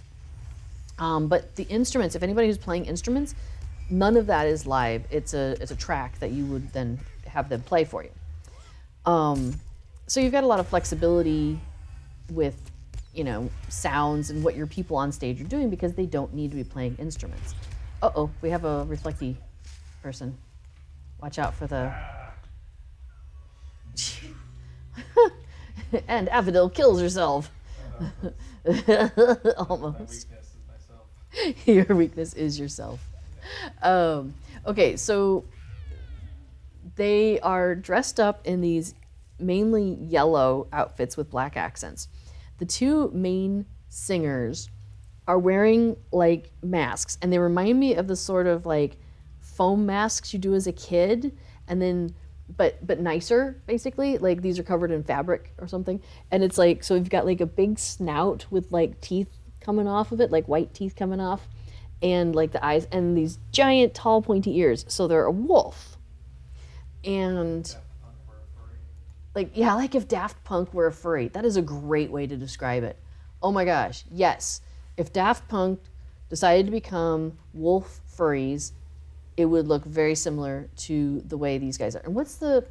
Crap, I just forgot the name of the band. It's like... I have totally forgotten the name of it. Subwoofer. Right. Because they're wolves, and they have like a DJ, so they got the woofers, so subwoofer. Like so many... Like, oh my gosh, it's upper level dad joke stuff. And their song is called "Give That Wolf a Banana," which, like, where do you even start with that? And the whole, basically the chorus is, before that wolf eats my grandma, give that wolf a banana, give that wolf a banana. Yeah. And so they've got like this funky little dance that they do, and they're like, before that wolf eats my grandma, give that wolf a banana, give that wolf yum yum yum, or something like that. It's hilarious. And so part of the lyrics is like, at the beginning it's like, I really like, your outfit with your pointy teeth underneath or something like that. And I don't know your name, so I'm going to call you Keith.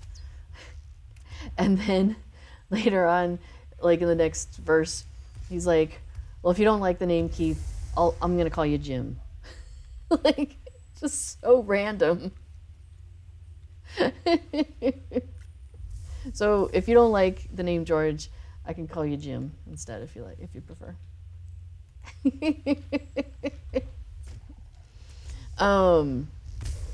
Okay, so Weir Willow, oops, I'm in double box in here. Weir Willow points out that it's unusual for one to be missing. But in the North Downs, there are 2 spawn points really close. And if you run into one at the first turnaround, you miss it if there's something at the second point sometimes. So, yeah, so I hope you find it. Good luck on that roving threat. Roving threats are fun. I think they're fun. Oh, we have a Zealot of Pain coming. Here's a Zealot of Pain. I'll just put a couple arrows in him. It'll be great. He won't mind. Embrace the pain. He embraced my arrows. It was very smart of him. They're lovely little arrows. Oh, we have Tharb at the eastern gates. We don't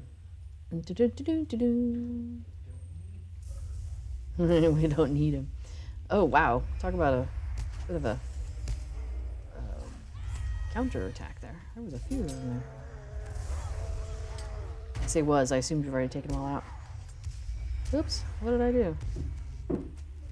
What? There we go. And we have Pug. We don't need either of these. So B4's over there going, not what we wanted. Yeah, I was kind of hoping the birds would do their massive, conversation thing during stream while the door was open. I thought that'd be kind of fun. So. You could do like French Girl Gaming and put a second camera on the outside. Yes. Okay, so somebody, we think it's French Girl Gaming does a second camera on like what's going on in their backyard or something. And we were thinking that maybe we could do something like that because that'd be fun and have I could have 2 cameras going basically. And although I don't know how well my computer would like that. But yeah, so we have one computer or one camera that's me and then one camera that's like showing the nature and the outside. I think it'd be kind of fun. I still think it would be fun though. I agree with the idea. I like the idea. Retreats were fun when you had a full group to kill them. You know what? There's still people I think that will do okay, so I know the Green-Eyed Gamer, she does like Slayer Saturdays or something where they go to different servers and they just spend however much time they spend on it. I don't know like how many hours they do, like 6 hours or 5 hours, 2 hours, I'm not sure. But they just go and work on Slayer deeds. And I know I have also seen roving threat days where it's like, we're going to go do roaming threats on Thursday from this time to this time on such and such server, right? So I know there's groups that do that on various servers. I haven't seen one lately, but I haven't actually been paying a lot of attention because, like I said, I've been spending all my time on Treebeard, so I don't even pay attention to the other servers anymore, practically. Except Friday nights, I still go to Lorland for Green Dragon Friday and for kin stuff. When I remember, and I'm not like already committed to other things. But like I don't even go and play on Evernight anymore. It seems like, and so I apologize that I'm not as in the know on some of these things as I could be. Right? Yeah. Now that I found the best server, it's hard to care about the rest. Oh snap. Yeah, we are absolutely looking forward to doing the roving threats here on Treebeard. I think that's gonna be so much fun because one of the cool things that's been happening on Treebeard is you end up clumping with other people. I ate foods before the combat and I didn't lose as much health when I was standing in the effect zone. So I wonder if I have some mitigations against that in my food. Or it could be based on your base health. Do I not? Am I above my base health? Your teeth. I've heard Oh, well, that's what I'm saying. Something. the teeth just gives you more health. So I've got plus 90 vitality, which multiplies by 4, I think. Oh, it's the frigid squall. You have to watch out for those. They send out shards of ice, and it can do a lot of damage. You gotta watch out for those. So maybe that 360 isn't tortured when you get blast. Yeah, so that's interesting. So maybe the blast takes out a quarter of your base health, but because I have boosts, maybe it's not, it doesn't do as, yeah, yes, I'm ready. The percentages look smaller, but it may be doing the same amount, same rough amount. Oh, you love all the musicians on Crick Hollow? Yeah, see, that's the thing. Like, it's so hard because I want to do the music stuff on Landreval because Landreval has such a good, thriving scene there. And I've also, heard good things about Crick Hollow. I love my kin on Laurelin. Really good group of people there. And I wish I spent more time there, but I just don't. But I mean, our Treebeard kin is fantastic. I have a hard time. Like, I think the only thing that would be nicer is if our kin was just, like, if we could take all of the cool people that we have and just, like, clone them so we have twice as many cool people. Because I don't want to add new people. I just like the people we have. Yeah, I know, I'm kind of picky and whiny and whatever. I don't want to play with nobody. I don't know. But so it's nice though because we keep our kin really small because then we do get to know each other and we get to have that kind of, I don't know, I like the tighter knit feeling that we have in our kinship. And there's some huge kinships, well, huge compared to us, on Treebeard. And I don't know, I've been in kins like that, and it's interesting when you log on because you see, like, 2-3 pages of people that might be on, but like you log in and like it's silent in your kin chat, and I just find that really weird. Now, granted, I mean, sometimes you want to play and you just want to chill and you don't want to like have to say hi, you know what I mean? You don't want to get involved in like a conversation, or you just want to kind of chill out on your own, right? Which is one of the things I really liked about Anor, because it was so quiet and I didn't have a kinship there. Like, I was my own kinship. That's kind of where I went when I wanted to just get away from people. I can still kind of do that on Treebeard. I just, will be quiet in our group, but I don't mind our group though. Like, I've gotten a little more anti-people, I guess, in the last couple years. Don't know why that would have happened. And like our group, like when somebody comes on, we say hi, and make them feel welcome and stuff. But like if everybody's quiet, like everybody's cool about that. So it's, yeah, I like our group.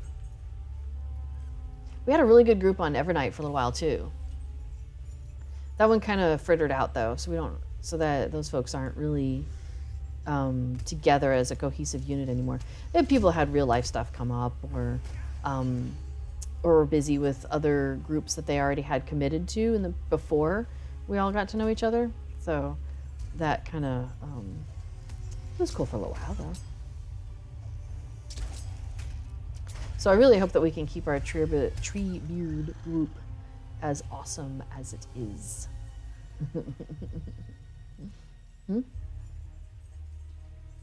Oh, hey, we should do the giveaway probably after this encounter.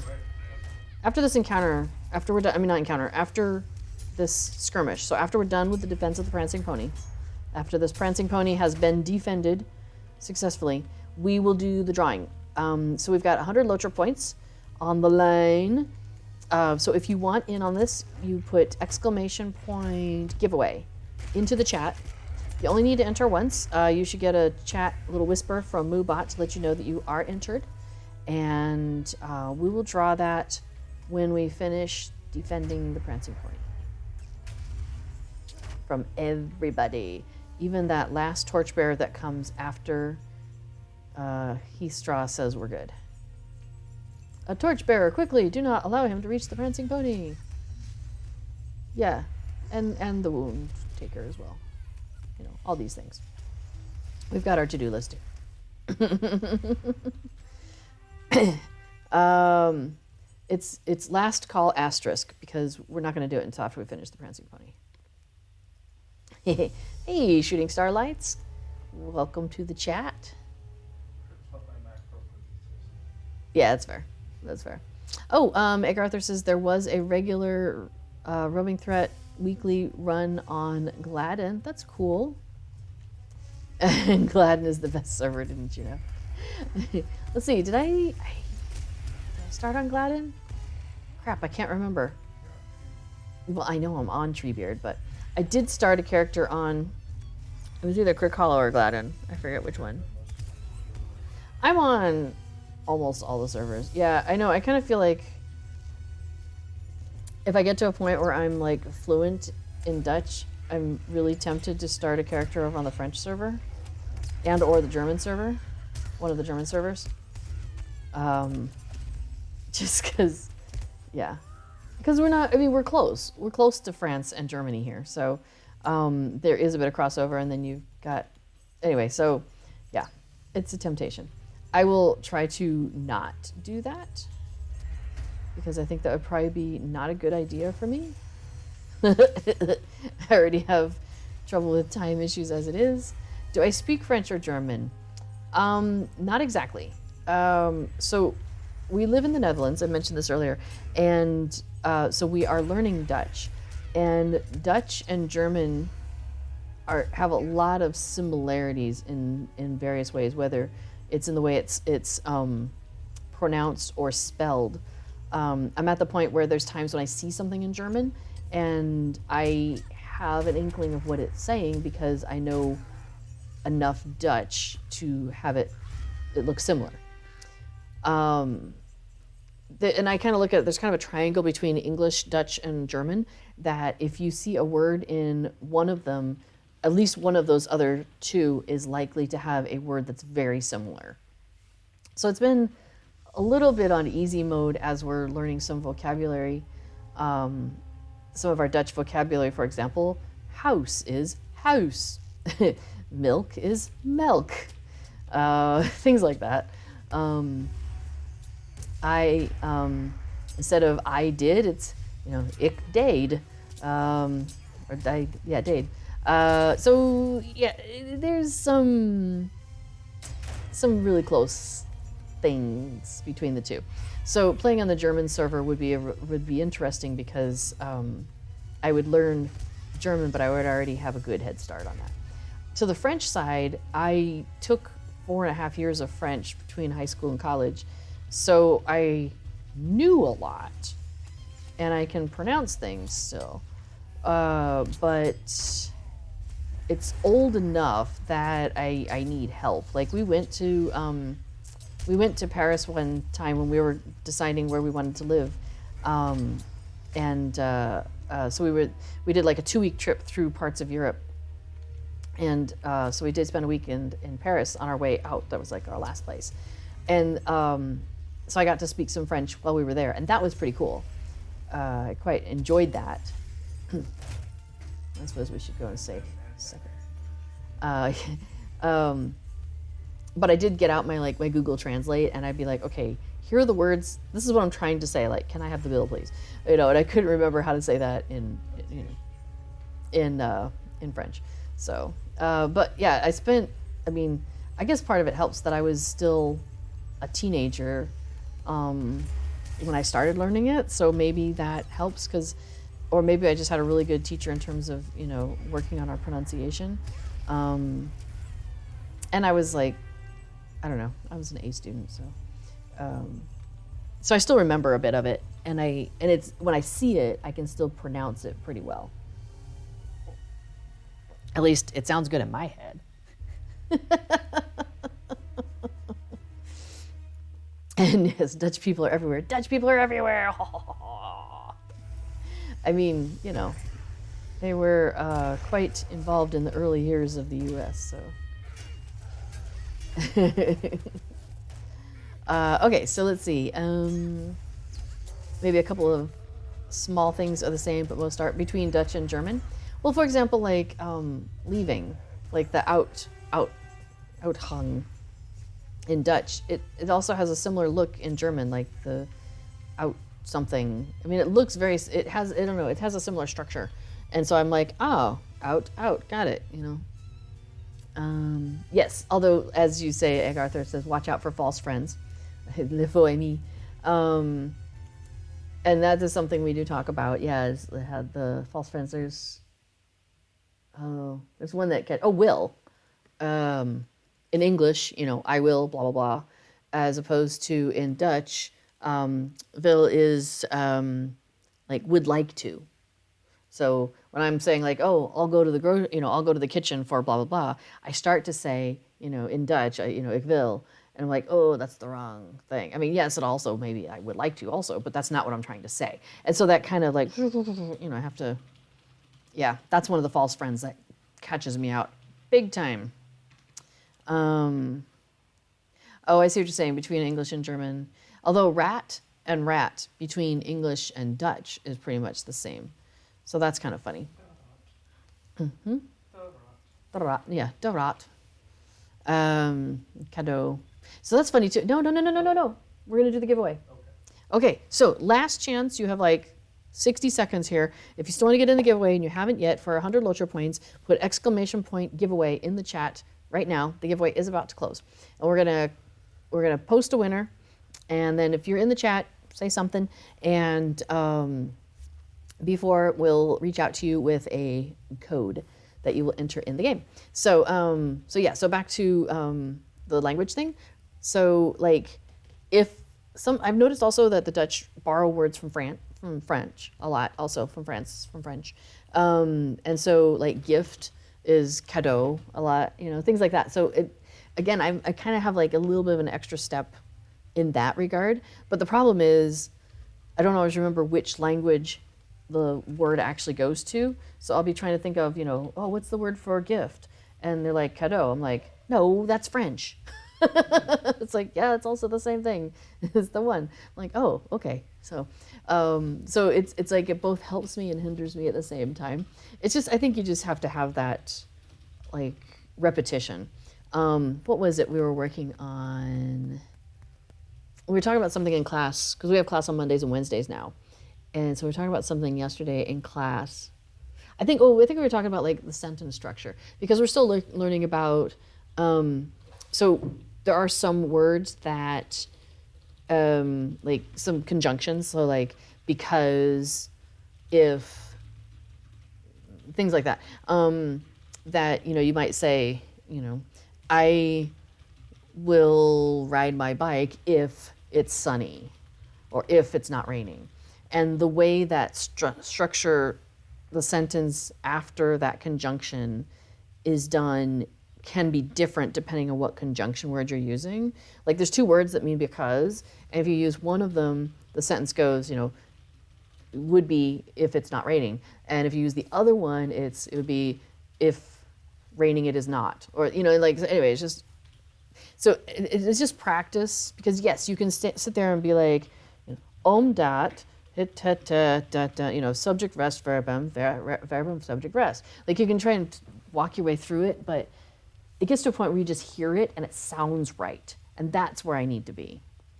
And then things like cadeau won't throw me off. Okay, let's do the giveaway. So giveaway is closed, and George, you were drawn from the giveaway. Congratulations. Or shall I call you Jim? Also known as a Danian, perhaps. Congratulations. So say a little hello in the chat, and then before we'll send a code off to you. Yay! Congratulations. All right, so let's see. Top Cat says, last time you played was LT. Don't know what that means. Lotro time? I mean, it's always Lotro time. It's the name of a raid. Oh, it's the name of a raid. Okay. You played on Snowborn. Oh, yeah, Snowborn is not open. So they did, yeah, as before was, I think, mentions here, that they did a huge server consolidation in 2015. So, Lotro used to be Turbine, and then now it's SSG. And so there were some changes at various points, through all of that. So, Yeah, at the time, they would have said, hey, you know, if you are playing, we're closing these servers. Get your characters off. Here's how to do that. As from what I understand, those characters still exist on those closed servers, and they have been able to open them from time to time for people to transfer their characters off. But right now, that is not possible, and there seems to be some technology in the way. So I don't know the details of that. But yeah, they basically, if you have characters on those old servers, you can't get them off right now. But on the other hand, I would say that doesn't matter, except for, I mean, like there might be stuff you want there because maybe you had, I don't know, some cool cosmetic or mounts or housing item or something like that that you can't get now for some reason.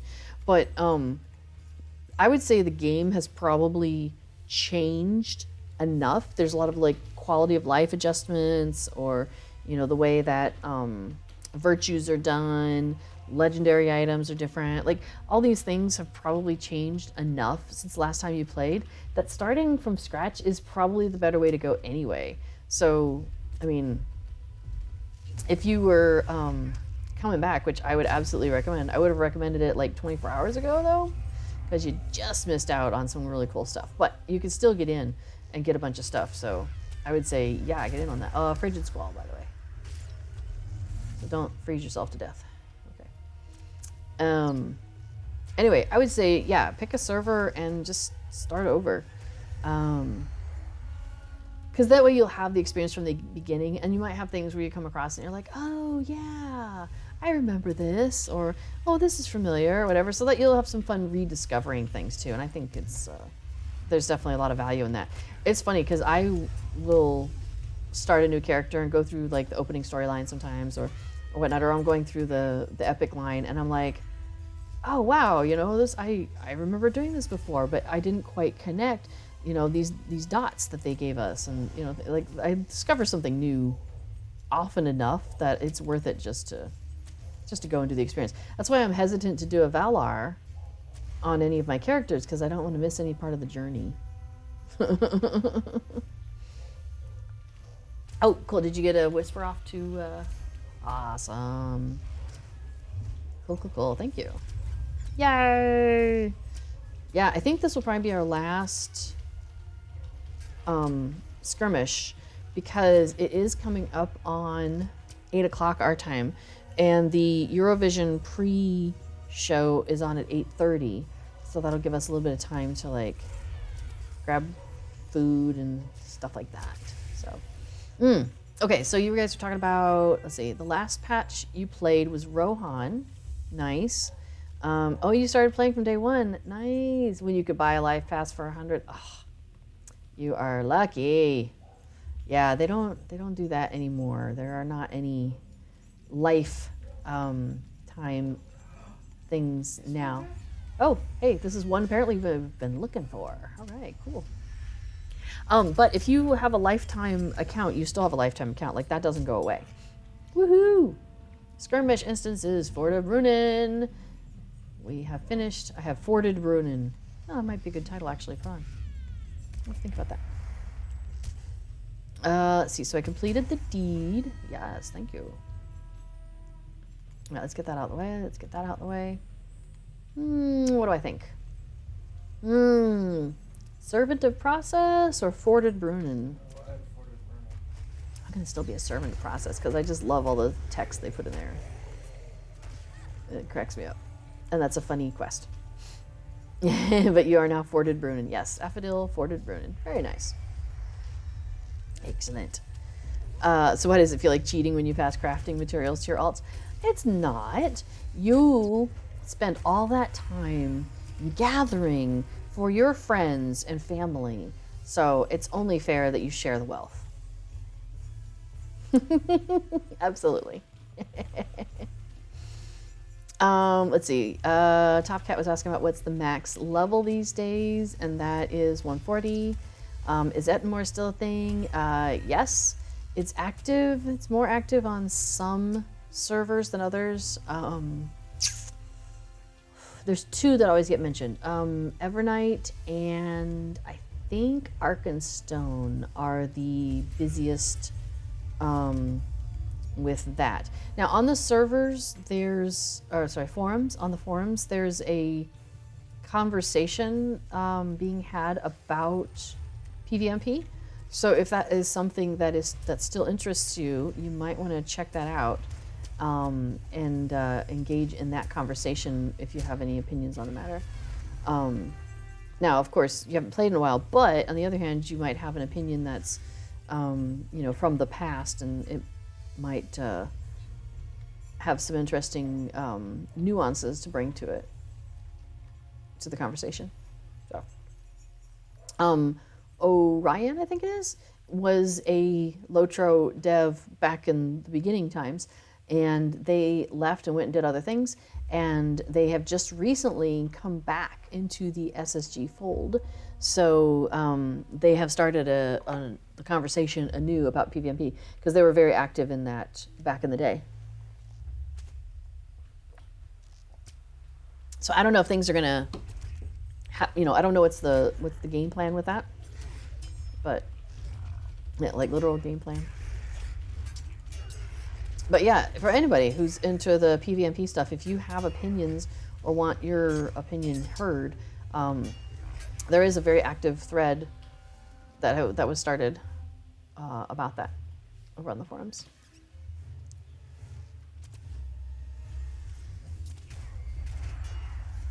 Oh, awesome. Thank you so much. It was Orion. Did I say Orion? Okay.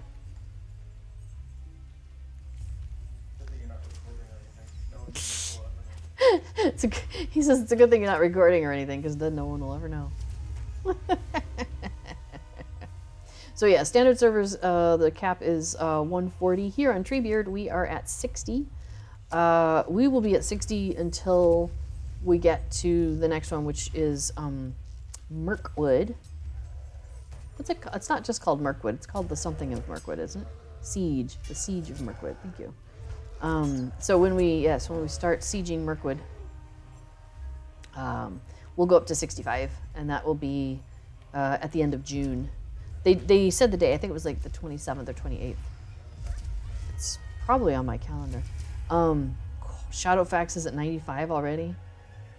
Wow. And Anor hit 130 recently, so that is wild.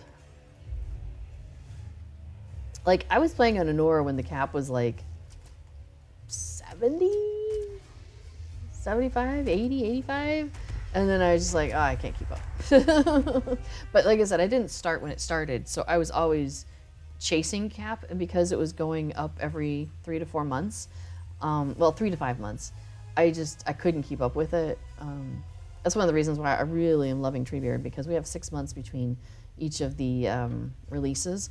So we've got time to work on like these completionist things with the skirmishes, and like we got time to just like do all these things and still like real life as well. Oh, the fourth one's gonna be at the other one. We have 2 green, blue flags over here. It's gonna be at the north. So you loved raiding back then, says Top Cat, and you really enjoyed playing the game back when there were so many servers with low population. Yeah, with the server consolidation, I think it has both most of the servers have a good blend between a small enough population that you're not like, I don't know, that yeah, you can get to know the people that you're playing with, and you still have that community feel, which is really nice, which I really love. But large enough that you have like the resources that you need. Now on the larger servers, like an Evernight and a Crick Hollow and a Arkenstone, for example, you'll and Lorland too probably. You have a pretty thriving auction house because they've been around a while, and so you've got people who are, picking up stuff and they don't need it, so they put it for sale in the auction house, or the higher level stuff, raid gear, whatever. People are making stuff and selling it on the auction house. So you have a pretty active auction house there. Here on Treebeard, we're a younger server, so we don't kind of have that necessarily the depth of materials that you might run across on other servers. Like when we get materials, we tend to hang on to them. We don't sell them off because we don't need the money, and we're still helping our alts to level up with various things. Or the other thing that a lot of times happens is your kinship. You'll be helping out other people in your kin. Like we just had one of our kin folks who started a new alt, and they are trying to level them because they want to play them like in Moria. And so they were leveling up their crafting because it really sucks if you're riding around in Moria and you can't pick up the stuff, right? Like that's just so annoying.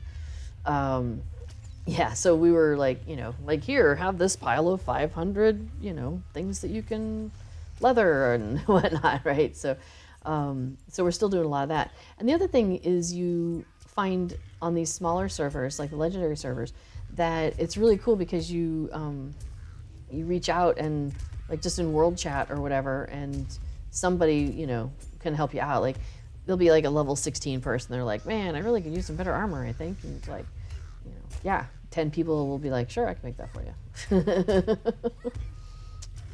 So yeah, I think you don't need to worry too much about whether the server population is low or high to get what you're looking for. For me, I like the lower server population, so I like playing on the legendary server where it's not so crowded. Evernight was nice though. I did enjoy Evernight when we were active there, because there was a lot going on and there were always a lot of people around. So that was interesting too. But I'm really enjoying on Treebeard how like people are kind of clumped together. Like we're all kind of clumped. Well, of course, because we can't get any higher than 60. So between 0 and 60, you kind of clump.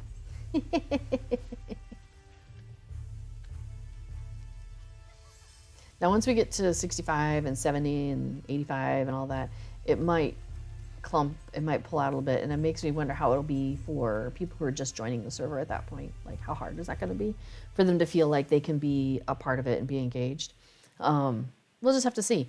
I know in my kinship, we have people who are starting new characters all the time, like regularly, I should say. And since we got like 2 extra character slots, now I have 3 spare slots, so I could start another character if I wanted to.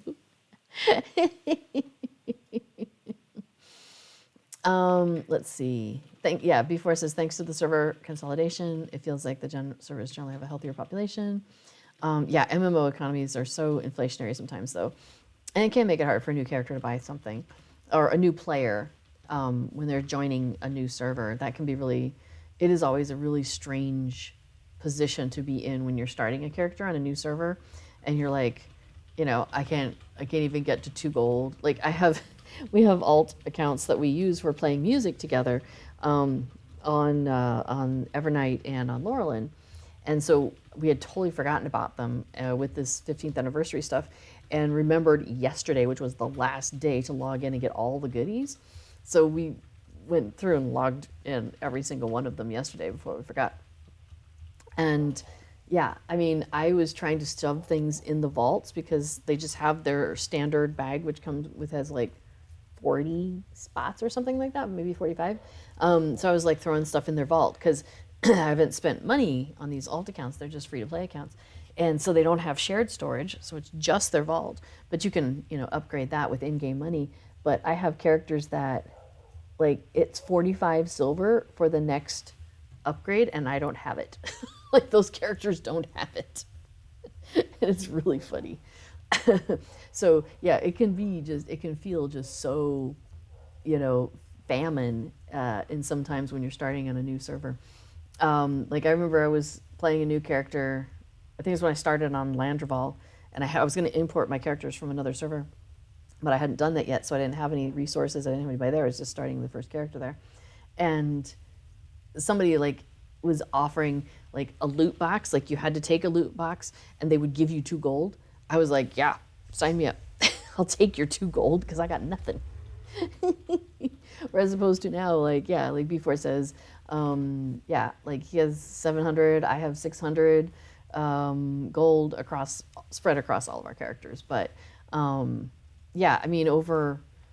on one of the other servers, I have like 2,000, 3,000 gold. I mean, it's crazy. So it can get like ridiculously crazy. But even still, I won't pay. Like there's times when I was looking for, I don't know, like a tome of the something something, and you know, before it's like, well, there's one in the auction house for 600 gold. I'm like, I'm not paying 600 gold for that. Like he's like, but you have 3,000. I'm like, I'm not paying that. That is overpriced. I am not paying that. So when we talk about the old raids, I don't know what it's like on the live servers right now. I know that like on these on the legendary servers, when the new raids open up, everybody's very active in those. So when we got to, you know, when people were getting to level 50 on Treebeard, there were a lot of people playing like the Rift of Ner'zgoshu and Dragonwing, you know, doing all of those. And what was the other one? I feel like this. Oh, and Hellegrod. Yeah, Hellegrod was the other one. So that was people were very active in those raids. And so, and still, even when somebody comes on and they're like, you know, hey, I just got to level 50, I really would like to run these things. Usually you can find enough people, especially if you're like, if you can't get it together on that day, if you're like, hey, on Sunday at such and such a time, I'd really like to run this. Please let me know if you're interested. You know, and you can kind of get enough people interested to run some of the old stuff. So that doesn't seem to be a problem. I know once you reach level 100 on the servers, they have that, oh, I forget what it's called, but like there'll be a raid of the week or something like that, and you get some bonus somethings for running those. I don't remember what it is. It's been a while since I looked at those. So yeah, I mean, I guess that's, featured instance. Thanks, Egg Arthur. Yeah, it's been a while since I looked at that. So there'll be a featured instance, and so you'll have people that are really active in that during that time. So I would say probably so, Top Cat. I say you really just need to log in and try and find out. Like, yeah, you just have to go check it out yourself, I think, at this point. And what is the first entry point for getting armor that is endgame? I mean, it depends on what is endgame. For us, level 60 is endgame right now. So for us, it's mainly crafted armor, and then occasionally things that I find in dungeons. So like, what do I have on my character right now? I think there's one thing. Yeah, my cloak I got from one of the raids, one of the instances or something. Not Turtle. I can't even remember what it was from. It's not Red Maid. What was that from? Do you remember? Well, where did I get my cape from? My cloak? Might have been one of the seasonals. Yeah, Carcoal Rewoven Fighter's Ward. That, it might have been. It might have been from one of the seasonal ones. It might have been from Narrow, but I thought it was more recent than that. Well, we had the festivity one, but yeah, okay. Yeah, not a boss from the vaults. That's true. Whereas everything, pretty much, I think everything else I have on my character is. Oh no, I did go and get a couple things from. In Moria, there's the class trader, and they had some armor pieces that were better than what I had. So I do have a couple of those. I like those gauntlets and the trapsetter's jacket, Pathfinder's leggings, Pathfinder's boots. So I did pick up a number of those things. But then you look at like my shoulders, I think that's crafted. My helm, oh, maybe I picked that up in a dungeon. No, I've been getting some things from Dar Narbogud also. And a couple of the other level 60 raids, I've picked up a few things, I think. But I'd say, so, but yeah, like my jewelry, like that's crafted. That's guild. That is a drop. That's possibly also a drop. That's guild crafted. That was a drop. Oh yeah, the lively bracer of the bear in winter. I think that might have been from the Yule festival. Storvagon. Yeah, that was from Storvagon. So that was a boss from the Vaults festival instance.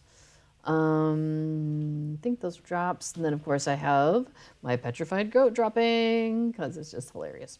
So, yeah, so I guess when you talk about endgame gear, like, depends what endgame is for you, I suppose. Oh, you're on like live server. I would ask in world chat, because you're going to get a lot of different opinions, but at least you'll have some opinions to go off of. Now, I have also been using Lotro HQ. It's like lotrohq.com, I think.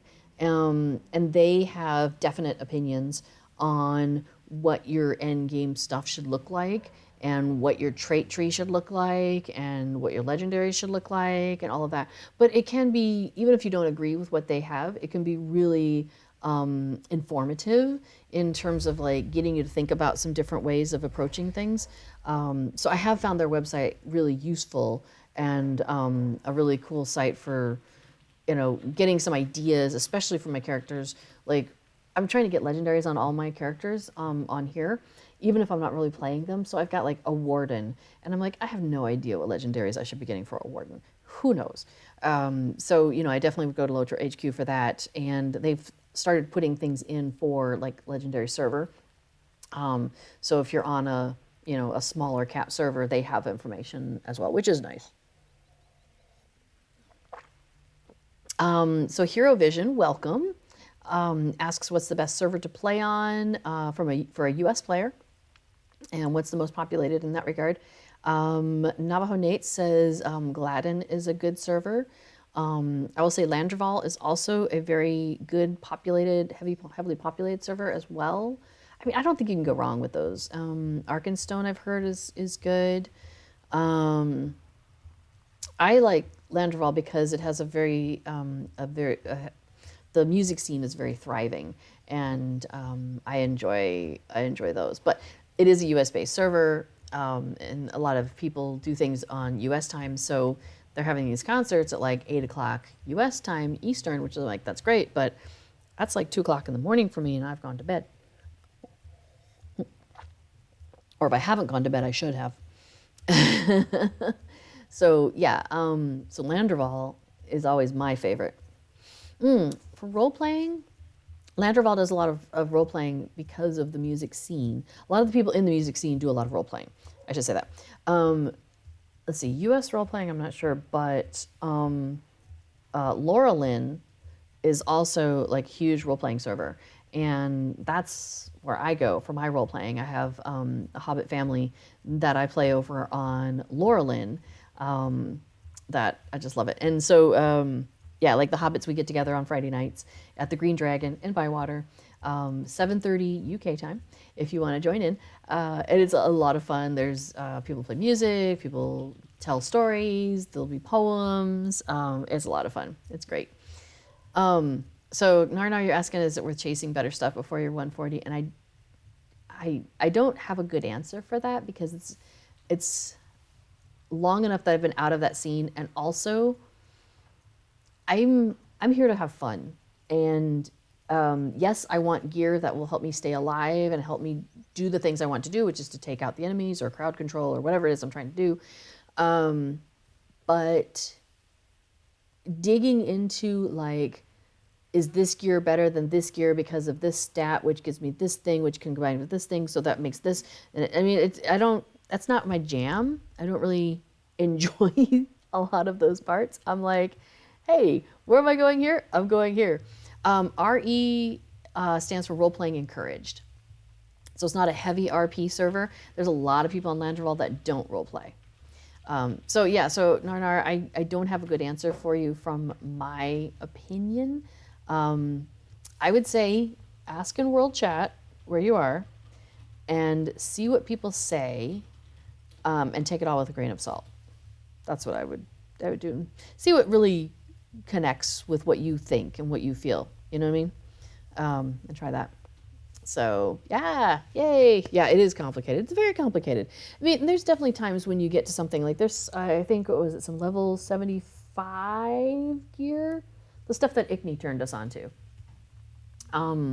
That was, okay, 15 minutes, thank you.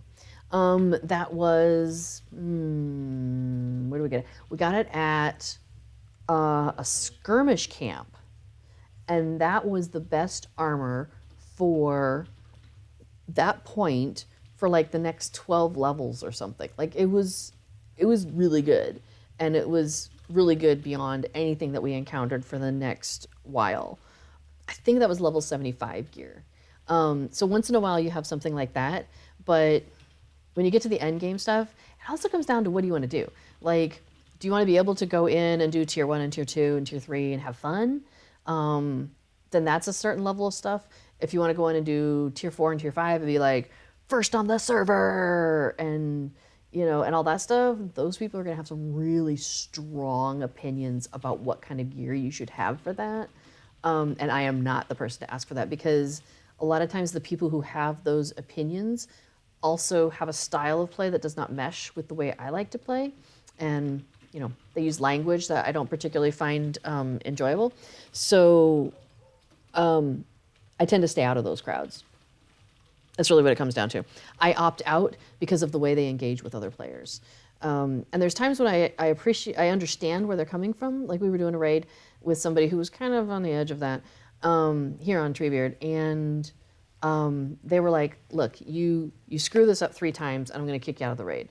Not me, but like another person that was having trouble with it. And I'm like, okay, I get that. But for me, that's also a chance for me to stop and go, okay, this person's having trouble here and they're not understanding what we need to do and they're causing the party to wipe or, you know, whatever. What is it they're not understanding and what is it that I know that they don't know, and how do I get them that information, right? So it's a very different way of approaching things versus that kind of punitive, like, get your act together or get out of here. We both have the same goals, right? We both want to succeed in that raid, but how you get there is a different approach. So what your goals are, yeah, you'll need to figure out what approach you want to take to get there. Okay. Yeah, Flagit. Flagit is tough. You gotta be, yeah, familiar with the sweaty crowd. Exactly. Well, and they just, like I said, they use some language that I'm like, that is unnecessary. That's how I feel about it. Yes, I like that. I'm a filthy completionist, says Narnar. Just having fun, but I also want to eventually participate in bigger group activities with a fully built DPS hunter. Absolutely. You and I are on the same track in that regard. So yeah, have fun, do your completionist stuff. You're gonna run across the best stuff as you go through anyway. You might not get it like the first day it's out, but who cares, right? You'll get it eventually, you'll have fun. That's all that matters. If you come onto Treebeard at any point, we'll do Darn Arborgood and all these other crazy big raids together. So there you go. Yeah, and by the time you're interested in the really high-end play, you'll find people with strong opinions. Absolutely. Yeah, very goal-oriented. Yeah. So yeah, I don't tend to feel a need to be like first on the server or anything like that. Like nobody knows who that is except for those like 10 people who care about it. But what I am is like, can I complete all the deeds in Darn Arborgood? Okay, that's what I want to do, you know. So do I have the skills? Do I have the armor? Do I have what I need in order to accomplish that? You know, there you go. And that's when I learned about things like, that's why I have this whole combat bucket, right? Like getting my max morale, you know, taking those things, making sure I have hope tokens on me and that there's store hope tokens and crafted hope tokens, and they have different, like you can have both of them active at the same time. And like if you get defeated, one of them goes away like the crafted one, but the store one persists, things like that. You know, and like my attack damage. So I just know, okay, if we're getting into a situation where I might need to be kind of serious and pay attention to what I'm doing, that's the time to grab these things, start putting these on, boost up my morale, blah, blah, blah. But like, yeah, I have bought almost all of the capacity you can in the game. Have I shown you my wardrobe? So it's really important to me to have that stuff available to me when I need it. But like today, you saw it, and I know I used my foods when I noticed that we were like not just taking everything out right away and stuff like that. Was like, oh, we're on level. Okay, I gotta be a little serious about this. You know what I mean? It's like just figuring out where you need to boost yourself and when you need to boost yourself and how serious you have to be about it. That's really been my lesson. But yeah, my wardrobe is at 320 out of 320, so I can't put anything else in there until I throw some stuff out. It's yeah, that's a tough one. Oh my gosh, a hoarder's dream. You want to talk about a hoarder's dream?